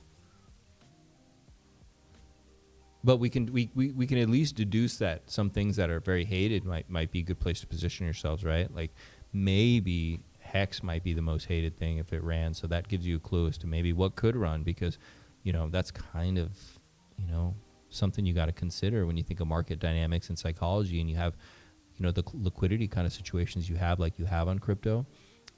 You really need a lot of situations where people are offsides. And that's what happens, right? I mean, that's how it is, right? XRP runs when everyone's not looking at XRP. You know, that's how it has to be. PTGC's falling. What about Peacock? Did that die out? We can go look at it. Let's see. So WBTC, you know, it's doing the same thing a lot of these other ones are doing. It's fine. $515 in this purple box. You know, when things are in these boxes I draw, they're still fine. They're still healthy. You know, it's fine. I think it's a good buy. I'm very bullish on Wrap BTC. It's something I wish I had picked up before. I do think we're in a decent price zone, you know, where maybe I would consider getting more. I think anywhere in this purple box is probably a good buy zone, but I'm just so confident about it because it makes a lot of sense for me why this would do very well. Like, to me, it's a no-brainer. And I just can't think of a lot of other things that would be a better play than this, you know, that aren't like the core, I'm saying. Let's see, what's the play? Yo, Doormat, thanks, brother. Really appreciate the restream, the repost. Means a lot. Everybody smash the like button, subscribe to the channel, come to the Telegram if you haven't already come there, because that's when you get all this information early and you can understand, because as you can see, you know, have a good eye to understand how the price is going to move and what targets are going to be hit. And I make it very simple to understand. Very easy. So you guys can just get in, position yourselves correctly, and win. Man, we'll have to come back and look again. I mean, you know, I don't know how weak we're going to get this weekend, how much fear they're going to put in. I'm guessing they'll probably add a little more fear to the fire this weekend, so that next week we get a strong liftoff. Hopefully, if that's what happens, right? I don't know what's going to happen. I mean, the world could end next week. Maybe 3i Atlas is heading to Earth, and so are the aliens. I don't know. We'll see. But I'm still playing the cycle, and to me, it stinks of like good, you know, good fake out. You know, so maybe we go up and away. Sell everything, buy and buy hex. Man, I keep getting more and more bullish on the hexes. I can't lie. Like when I look at the charts, when I think of the sentiment, and I realize how low liquidity is, and actually how hated a hex rally would be, you know, it doesn't take a lot of experience to kind of see where this one could play out, man. You know, hex might be the way. Q4 is going to be fucking amazing, bro. It could be like this could be just an amazing time coming up. I'm not going out tonight. I just wanted to stream. I'm actually going to sleep. I like had all these girls blowing up my phone, and I was like, no, don't do it, bro. Just stay in, save the energy. Like, get ready. This next week could be really important, man. You know, if we take off next week or pretty soon, it's going to happen very fast. All right, and I'll show you. I'm going to show you on XRP really quick, because we're kind of a cult like XRP might be, or you know, there's other charts we can look at. But see how if I come back here, you can. Oh, hey, buddy. You can see how fast these moves happen, right? So you can see. Let's go to the daily and see what's going on here. So you can see it was just ranging forever, and then it had one last drop off in fear back down to $1.91. And then what happened? It made this kind of ascending wedge, which technically could have been seen as bearish, and that it would fall apart and fill this wick or something like that, right? So a typical thing you might see at a place like this would be like, well, you know, it looks weak, and I'm just walking through what a trader might think, or somebody else, like, you know, you got this kind of ascending wedge, not looking pretty. I got this deep wick down here to $1.90. Maybe I might suspect that, you know, we're going to do this, right? And then whatever. But that didn't happen, because that's not what happens. You have to understand cycles in crypto and market psychology. Crypto is a lot of psychology, you know what I mean? It's a lot. And, you know, it did the same thing, very similar thing here too, right? It looks like shit. Actually, this one looks like it came back to kind of almost fill the wick, but look what happened right after. And look how fast this happened. So you touch down here at 49 cents, and within 1 week, I'm going to show you 1 week difference. So we're at 49 cents. And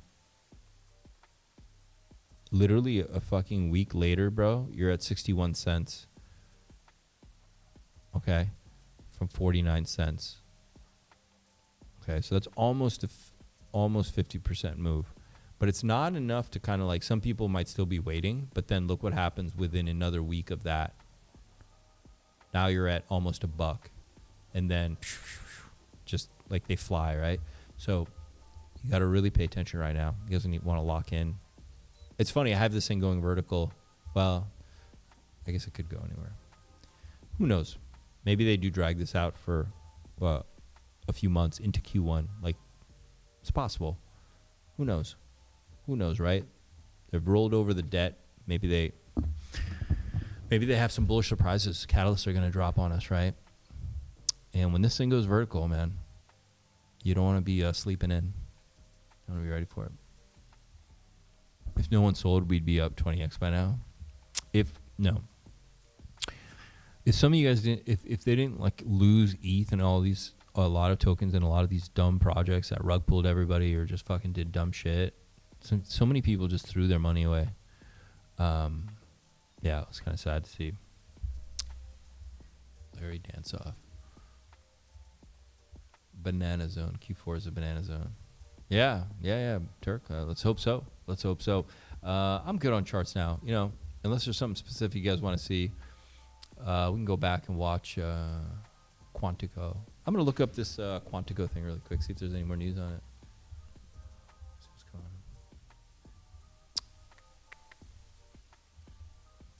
Quantico. Dozens of diplomats, 50 countries walk out in Netanyahu. Florida teen cadet Spate found safe after Amber Alert. Okay.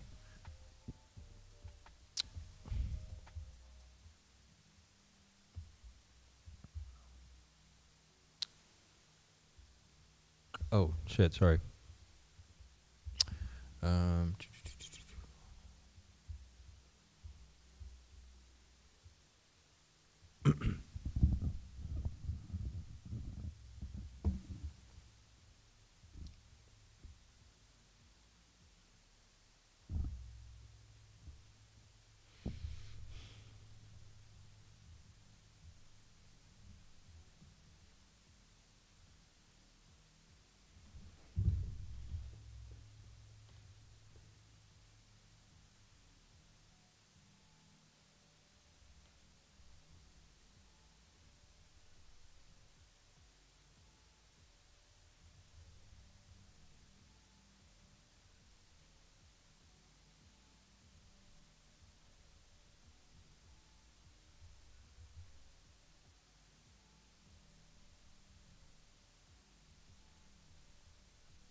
Jeez.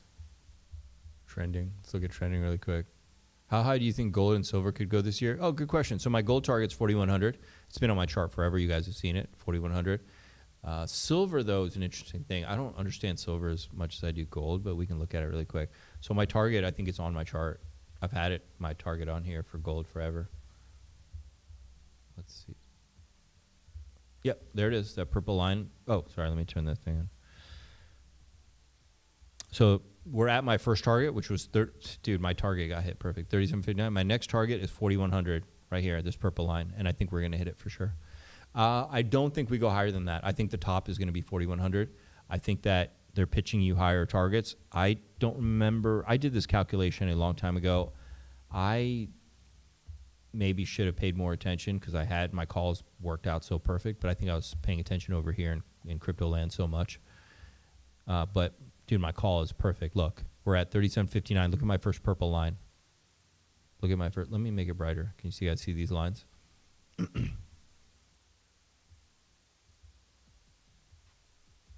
Okay, look at my second purple line right above it. 4,100. I think we're going to hit that. You guys can see that, right? Yeah. So that's what I think we're going to hit. And I think that'll be the top for gold. I think we'll go a little bit higher.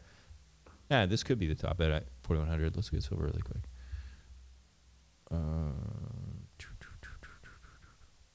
Yeah, silver is interesting, man.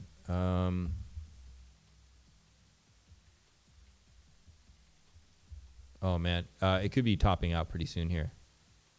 Maybe silver tops out at $50, 50, $55. I don't know.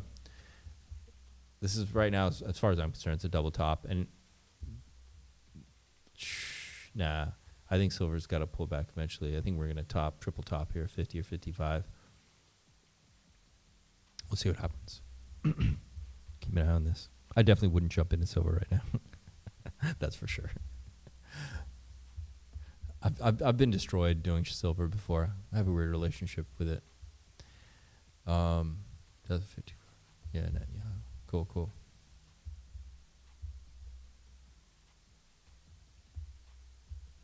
This is cool. Yo, Pookie Doo, what's up? 4,100 on gold. I don't remember if they're fill levels. I did the work and then I put my targets and they played out. And I usually will, sometimes I'll pull fibs. I probably did structure and then I did my lines and then I might have also checked fibs on it as well. Yeah, sometimes I'll back test with some stuff like that, but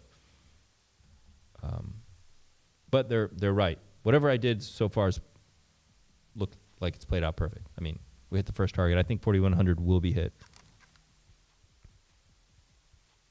Which is good because that means that there's probably more to the bull run, right? So it's probably good for us if we go. If it is topped out now, because that is one of my lines. So if you go back to my gold chart, you will see where we are now is my first super resistance level, right? You can see. So my first one was. So that could be a problem. I mean, I don't know. Could this be the top? It was going to hit one of these. Look at that. But damn. I should do this for a living, man. I really should. This is good. What's up with that? Okay, I'm going to play something for you guys. We're going to have some fun. We'll look at specific charts if we need to, but I'll be right back in 1 second. You guys can listen to some music or something. I'll be right back.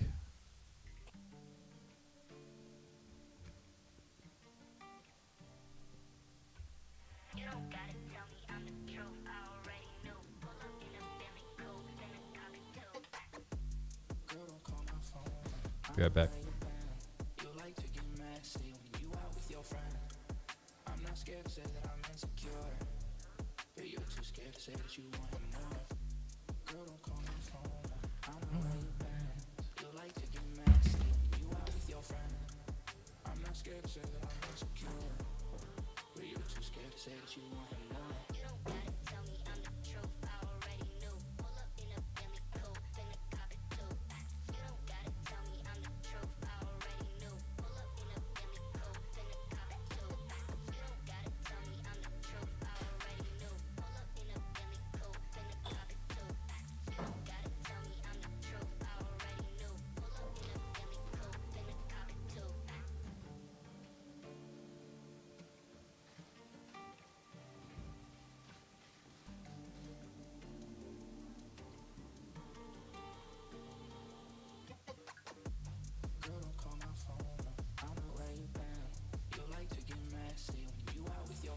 that I'm insecure, but you're too scared to say that you want more.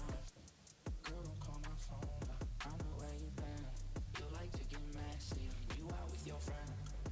I'm not scared to say that I'm insecure, but you're too scared to say that you want more. You don't gotta tell me I'm the truth, I already knew. Pull up in a Billy coupe, finna cop it too.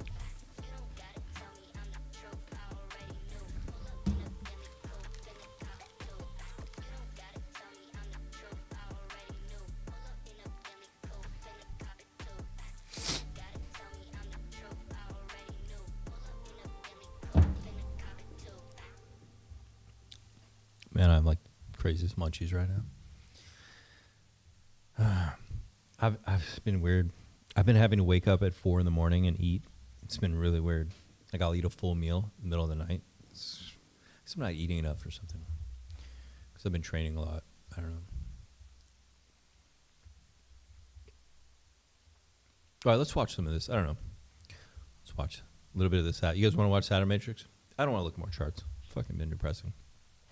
We can look at X. What's this? Sharp victory. All right. I haven't watched this, so I don't know what's in this yet. So it just looked interesting.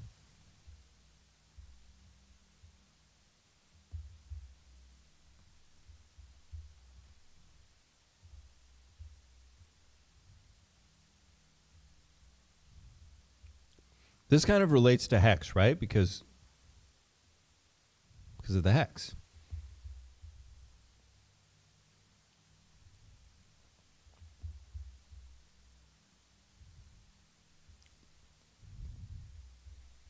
Todd, you're right.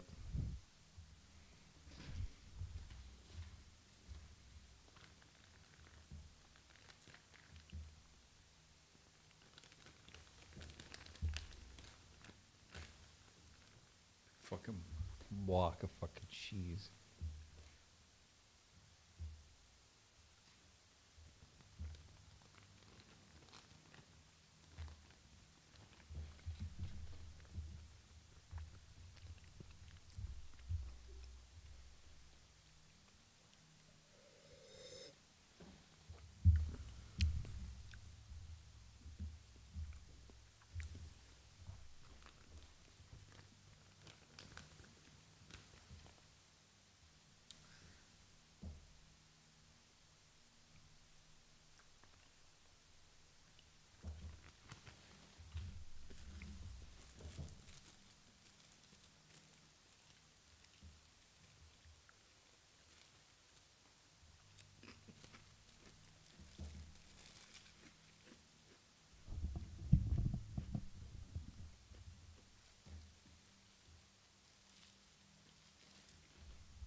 What happened to the sound? Did it just like turn off suddenly? It happens sometimes. Let me see it. Let me check it. You're telling me you guys have been listening to this whole thing without sound? Oh, the system audio went out. Hang on.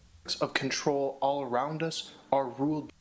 Oh, sorry, man. It happens sometimes. When you turn on different windows, somehow the audio can go out. But you can hear me slurping. Okay.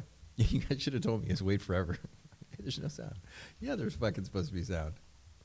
So we'll start at the beginning. All right.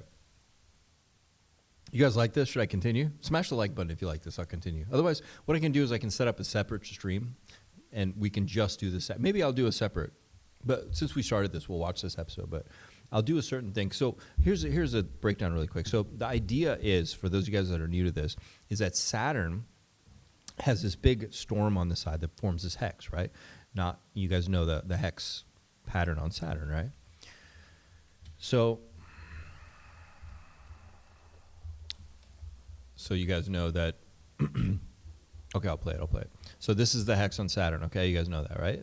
That's not rocket science. So the idea is that this is a culmination of some storm or geomagnetic events or electromagnetic, whatever it is, we don't fucking know. There's a lot of energy, and it's pulsating. It could be pulsing, and it's broadcasting this frequency across the solar system, and it gets amplified by our moon because of the type of material it's made out of. It's like a bell. The moon is actually possibly some kind of hollow or lighter material on the inside, so it resonates like a bell.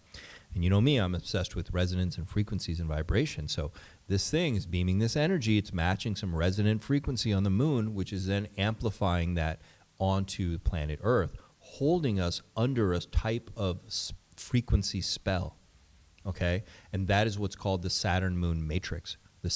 We are under Saturn's rule, Satan's rule, okay? This is the land of Logos, okay? That's why to live from your heart or do that, you have to be very intentional, because this is a land of the Logos. We are under the Saturn Matrix, okay? It's being broadcasted. We can only hear you eat. I rarely eat on stream, but I'm losing my mind, man. So let's go back, and I'll play it. Let's hopefully, you have sound? Yes. Yeah? Just let me know. Smash the like button if you get sound. All roads lead to the Almighty. That's right, God damn it.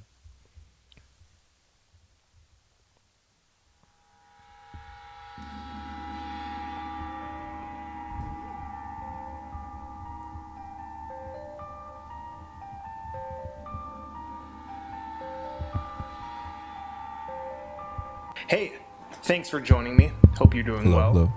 Saturn is the so-called sixth planet in our solar system. This number 6 is incredibly significant when we look at the six-sided hexagon NASA shows us at Saturn's North Pole. This hexagon is in fact soft disclosure. You see, Saturn is not what we've been told.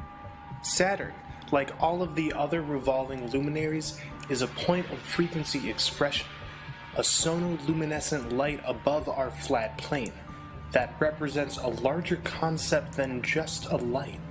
It's a light with principles that are embodied by the six-sided hexagon.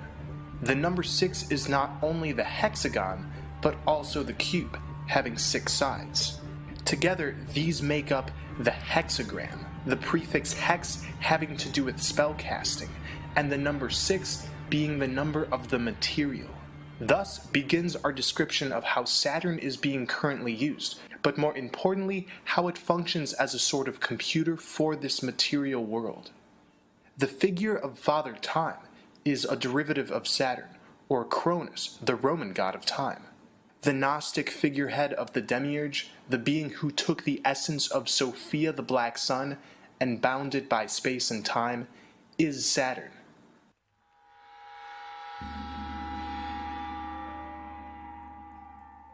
This word we hear, Satan, is simply a later version of the word Saturn. So the common Christian assertion that it's Satan's world simply means that we are ruled by Father Time, all of us, within the cube. But little do most Christians know that Yahweh is the Hebrew personification of Saturn. In essence, the 3 monotheistic religions, Judaism, Christianity, and Islam, all promote this Saturnian energy. The constructs of control all around us are ruled by Saturn: government, media, education, and so on. Saturn is the planet of rules and limitation, and this makes sense since astrologically, Saturn is known as the planet of karma, but equally as the planet of death and destruction. From this perspective, Saturn doesn't make things easy. Energetically, Saturn commands us with discipline to get to work and to do so by carrying the principle of responsibility. Being Father Time, Saturn is at worst a dictator, but at best a wise teacher. Time is the ultimate form of slavery, but it is also a great teacher by slowing down manifestation. The elite worship Saturn.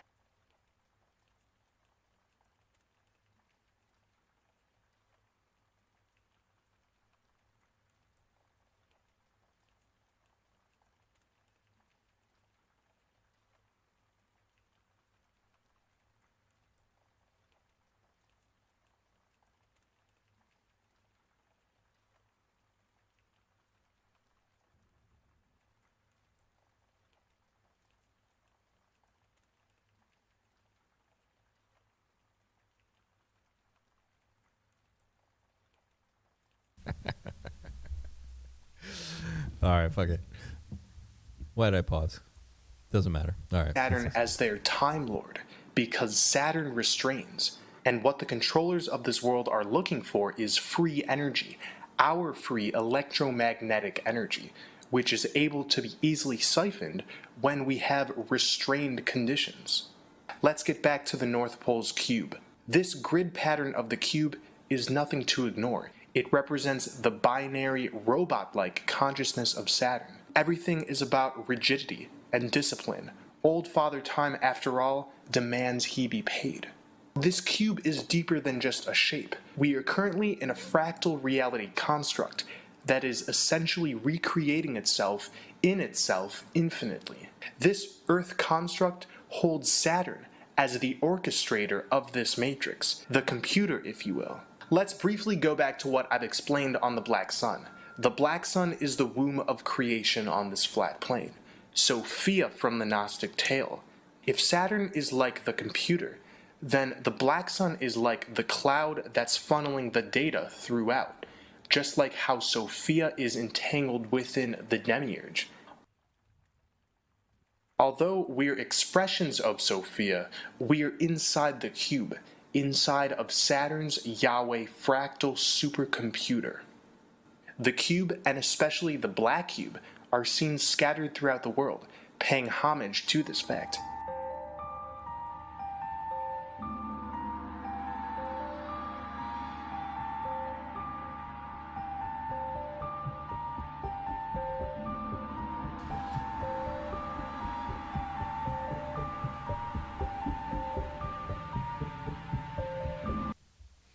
So this is the Saturn thing. So you see the black cube in Australia, black cube in Denmark, the Apple Store cube, Manhattan, New York City. This is the Kaaba in Mecca. Okay, and the people go around it like the rings of Saturn. Okay, and remember I was explaining to you guys earlier in the video when we talked a little bit about Christ consciousness and the difference, what made it different from Islam. You know, Islam was logos. So this is the Saturn system. These are all Saturnalian systems, okay? These are connected closer to Satan, okay? Saturn, okay? The box, you know the black box at there's a, what do they call it? Black, what's that company? It's too late now at night. But they have the black box called Aladdin, right? Aladdin, their AI, it's like the black box. And the name of their company is Black. Well, you guys know what I'm talking about. It's getting too late at night for me. Saturn, my Capricorn ruling planet. So, yeah, Black Rock. I'm sorry. Black Rock has the black box, Aladdin. Okay. So these are all Saturn-based, right? So, you know, once again, Islam too. These are all of the logos, okay? These are all of the mind. These are not heart-based consciousness systems, okay? That is why they want to flood countries that were based on Christianity with Islam, because it's the opposing force, okay? Same with any of these cultures that have the cube involved, right? They're opposing forces to it. And they will destroy and suppress the heart consciousness so we can move into the era of the logos, which is the AI, which has no heart, okay? It has no heart, no humanity at all. It will have no heart, no humanity. I don't give a fuck what they tell you now. It's not going to lead anywhere good, because everything good in this world coming from the heart. Always does. You know it. You know it to be true when you look at your life. Okay? I'm not saying you don't need your mind. I'm just saying you know that all the good decisions you made were all because your heart. Okay? You understood how to mix that in with your logic. Built the Kaaba, so they're part of the Saturn theory. Yes. Yeah, they were. They were. Because I'm not going to get into the whole story, but you know the whole idea of like, you know, God sacrificing his son was he was putting an end to sacrifice, because all of the ancient world was sacrifice. Everybody goddamn thought that if you wanted to get something done, you had to kill something beautiful and innocent to get what you want. And they do it today too. It didn't matter if you were the Aztecs or you were in the Middle East at the time, or you were fucking, you know, Jerusalem. Like, they were slaughtering animals and they were slaughtering people, and they still do it today all over the world. So what one of the big things that Christ said, it's like, you know, from now on, like, you cannot spill blood in my name, because we wanted to put an end to it. Like, people just, there's no stop to it. There's no stop to like killing people to get what you want. You know what I mean? For I don't know the full Islamic thing. The Jews not sacrifice babies. I mean, yeah. I mean, look, this human sacrifice thing and animal sacrifice, it's all connected, because the idea was if you can sacrifice an animal, in the darker corners, they said, well, maybe we get more power from sacrificing people. And so that's why, you know, it's part of that. Because like I told you, when you live from the mind, you can rationalize any decision you want. But when you live from your heart, you know you cannot sacrifice even an animal. You're going to eat it, it's fine. Like, but you're not going to kill another human. You know that. But when you go to your mind, you can rationalize it. You can say, well, but it's for the greater good. If I kill these 10 babies, we'll actually have more life in the future. That's your mind. That's not your heart. Your heart knows not to do that. Your mind can rationalize it, because it's like, well, this is for the greater good. We're just going to sacrifice these kids now so we have more later. No, man, that's all. Ancient cults and religions were all based off these ideas. And this was one of the biggest things that Christianity put a stop to. And as Christianity gets wiped out, you're going to see the slaughtering of people go up again, because it's the way the world was. And I've studied history. I can tell you whether it was the Ottoman Empire to the, I mean, dude, I can just go on. Like, I tell you how these empires killed at a rate you and I can't even fathom. What happened this century in World War II? What happened in like year 1000 or 1200? Like, it's dwarfed, man. They used to just kill people like you never seen, man. Like, fucking, God, it's crazy, man. So like, and a lot of these cultures believed that they got power out of doing it. So, yeah, so that's all the Saturn system, okay? It's a system of the logos. It's the governor of this reality we live in now. That's why it's important to exercise your heart, so you don't get lost and trapped in your logos. But that is why they're flooding certain parts of the world with people who are from this cube Saturnal system to destroy the heart, because they're prepping you for the I'm going to just call it the anti-heart. You can call it antichrist, but it's just anti-heart, okay? They need to prepare the populations of these countries, of the U.S., of Canada, of UK, of Australia, especially, you know, these Christian countries. They need to prepare them for the eradication of the heart and the entry of the mind, like full logos. This is the AI God, all right? And so they're flooding the country with people that will be more malleable to regimented structure of just rules and laws, which is all logos, right? They're not going to question whether it's right or wrong. They're just going to do it. That's the mind. The mind isn't. The heart is what knows, like, no, I shouldn't do this. Grandpa Pulse, I think you're right. I mean, you know, that's how these things happen, man. And you're right about, yeah, baby sacrifice is true. You don't think the Muslims respect Jesus more than... No, 100%. I don't think it's connected at all. I think there probably was stories in there, but it's absolutely, completely not... no, there's no connection at all whatsoever. I know people have tried to make this jump, but I'm telling you, fundamentally, the thing with the blood and the sacrifice, the lamb, this is the foundation of the connection. Armando Corrales, Jesus told it would happen. Prophecies are always fulfilled. I don't know who Armando Corral is, Grandpa Pulse. You can send me something in Telegram. I can check him out. I'm always really into this stuff, especially regarding religion and spirituality. But they say Islam is the final word of God, and Muhammad, prophet, is a lie. Yeah, because Turk, they wanted to get people away from heart consciousness, just like they're trying to do now. So they came up with this fake lie, and it's just not true. And it is what it is. But I'm not here to get in front of people's beliefs. You want to believe in whatever you want, you can believe in whatever you want. I can just look at how these cultures have played out, and just only intelligent person would ask themselves, like, oh, would I want my kids raised in that culture or another culture? Like, you know, I think that things are in results. If you want to see what somebody's ideas, if they're good ideas or not, look at their life. I don't need to hear your idea and go like, that's a good idea. I can go like, cool, how did it play out? Okay, then I'll tell you if it's a good idea or not. I'm not one of those people that'll like hash ideas and go like, this sounds great. That's like that Marxist shit, man. Look how stuff plays out, and that's how you know what's good. And good should be what's right for the most amount of people. Like, what, you know what I mean? So do you believe the Bible is the Word of God?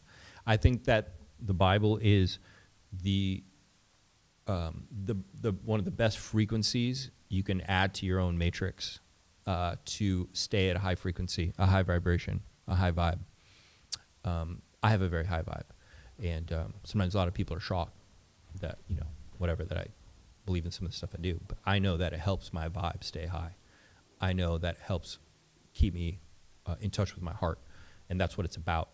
But this whole, like, do you believe it's the final word of God? Like, if it keeps you at the highest vibration, then it would be a word of God, because God is just a resonant frequency. It's like the culmination of all the resonant frequencies, but it has, like, I think it has some intelligence there. There's a lot of corruption in the Bible.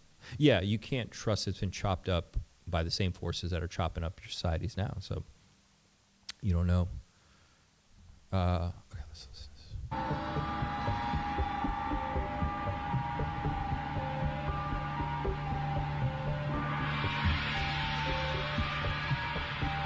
I actually didn't know what this video was going to get into. I had no idea. I did not preview it. I didn't know it was going to get all into religion and stuff, to be honest. But yeah, there's black boxes everywhere, right?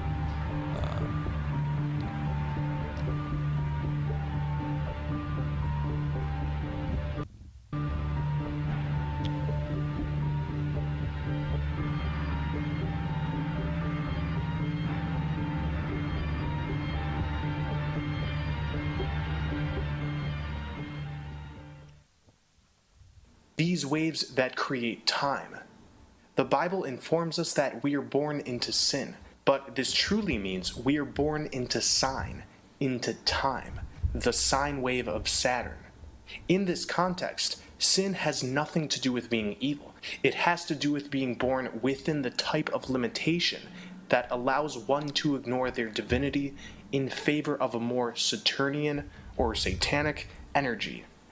Okay, so he just said what I was explaining before. So there are ways of being, of consciousness, ideas that have come to us in certain ways that help you keep a let's call it divinity, a higher level, closer to affinity, because it raises your vibration. And then there are forces that come in, as somebody was asking, like, oh, this book says that this is the final word. These are all designed to bring you back down to the animal, back to your logos. Because the mind is more animal than the heart.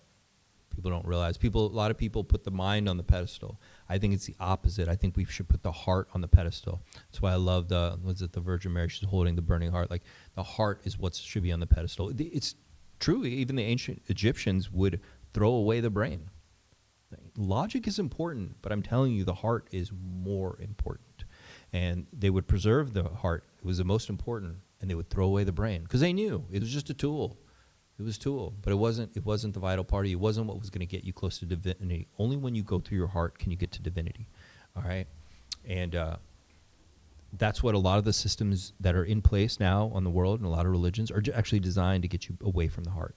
I know, like, we think like, oh, it's kind of counter what you would think. Okay. After all, they say sin keeps you from God. When one worships the time cube, one is hyper-focused on time and what can be accomplished within time. What we experience as contentment, bliss, love, these emotions pour in outside of time, whereas the emotions known as hate, anger, rage, depression, jealousy, these can only exist within the construct of time. This is fascinating because this means the Saturnian system around us has the prime function to try and keep us in Stockholm Syndrome and in low vibratory consciousness. Yeah, it keeps you at a lower resonant frequency, okay? The heart raises you and brings you into a higher level of divinity. You can feel it around certain people. You feel it around them. They have it 100%. 100%. I can tell you I lived in LA for many years. And I've watched the frequency dropping. I could feel it. It's dumping. It's not a high vibe place anymore. It's just not. It's totally not. It's a fucking disaster. All right, so the frequency's dropping. The worship of time is worship of the energies these negative emotions produce. To strengthen the influence of Saturn with black magic and illusory systems means to circulate more archonic energy. So Saturn worship is prominent, but what does this mean? It means it keeps those who consent stuck in third-dimensional awareness, keeping this plane in limitation. The essence of God is timeless, so to feel God, we must consistently be sending attention to our creative sovereign abilities without the backbone of duality. Saturn, or Satan, however, is extremely dualistic. With all of this limitation it brings, it also teaches patience, perseverance, honesty, and foresight. Saturn is to be respected, but not admired, for we can recall that Cronus ate his own son, Cronus being the Greek titan of the harvest, but the harvest being human souls bound by longevity. Whoa, cool. So there's like a whole series here. So shout out to, it's on YouTube. Okay, cool. Yeah, I can put a link to it, guys.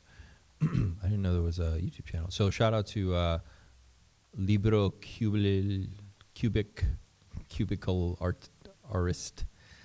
That's pretty cool stuff, man. Thanks a lot, man. I'll put a link to this so you guys can check it out too. And I can do it if you guys are really interested and you guys tell me in the Telegram. I'll just do another video where we only talk about this, and we can go deeper into questions and stuff like that. Let me know. This is stuff like I'm really into. Gnostic Christianity, because I'm interested in. I don't get too much into like the historics of like one religion and what was written here and was that true, blah blah. I get more into like the symbolism and why it's important, and how their frequencies affect our resonance, okay? Because all these words and spells and ideas have a cumulative frequency, and they resonate a certain way inside you. As you think about them and process them, they're resonating, okay? If you think about other ideas, you resonate differently too. It's the same if you were to watch a TV show and you watch a horror film or a comedy or a porno. Like, it's a different frequency buzzing inside you. So when you have these ideas, whether you're reading from one holy book, another holy book, or this, that, it's buzzing a certain way inside you. It's creating a certain frequency, okay? And I believe, and that's what my focus is. My interest is that. It's like, you know, you could tell me all these amazing books you read, but I'm like, what is it doing for your frequency? Because the goal is ascension. We are moving to a higher D of consciousness, okay? And not everyone's coming along on that ride. some of you guys might actually go down to 2D. There's going to be some people going backwards. They're going, you know, we're going from 3D to 4D to 5. They're like going to 2D, 1D. Not everyone's going to come along, man. So there's really cool stuff happening. And by the way, there's an amazing energy portal opening up this October. So it's really fascinating all this stuff's happening. We need to talk about it. But I think starting October 3rd or October 2nd, an incredible energy portal is opening up on the planet Earth for a few weeks. So amazing, really amazing things can happen. So, you know, put out some prayers or some intentions or do some inner work. At the very least, do some meditation and calm your mind. Say some prayers of gratitude, stuff like that at the very least. I think it's going to be a very powerful month. Hopefully we get the bull run too, or we get it prepped, or maybe the bull run does happen too. But either way, I think October could be really special if we use it correctly. So everyone have some good intentions going forward here, no matter what happens with the markets, right?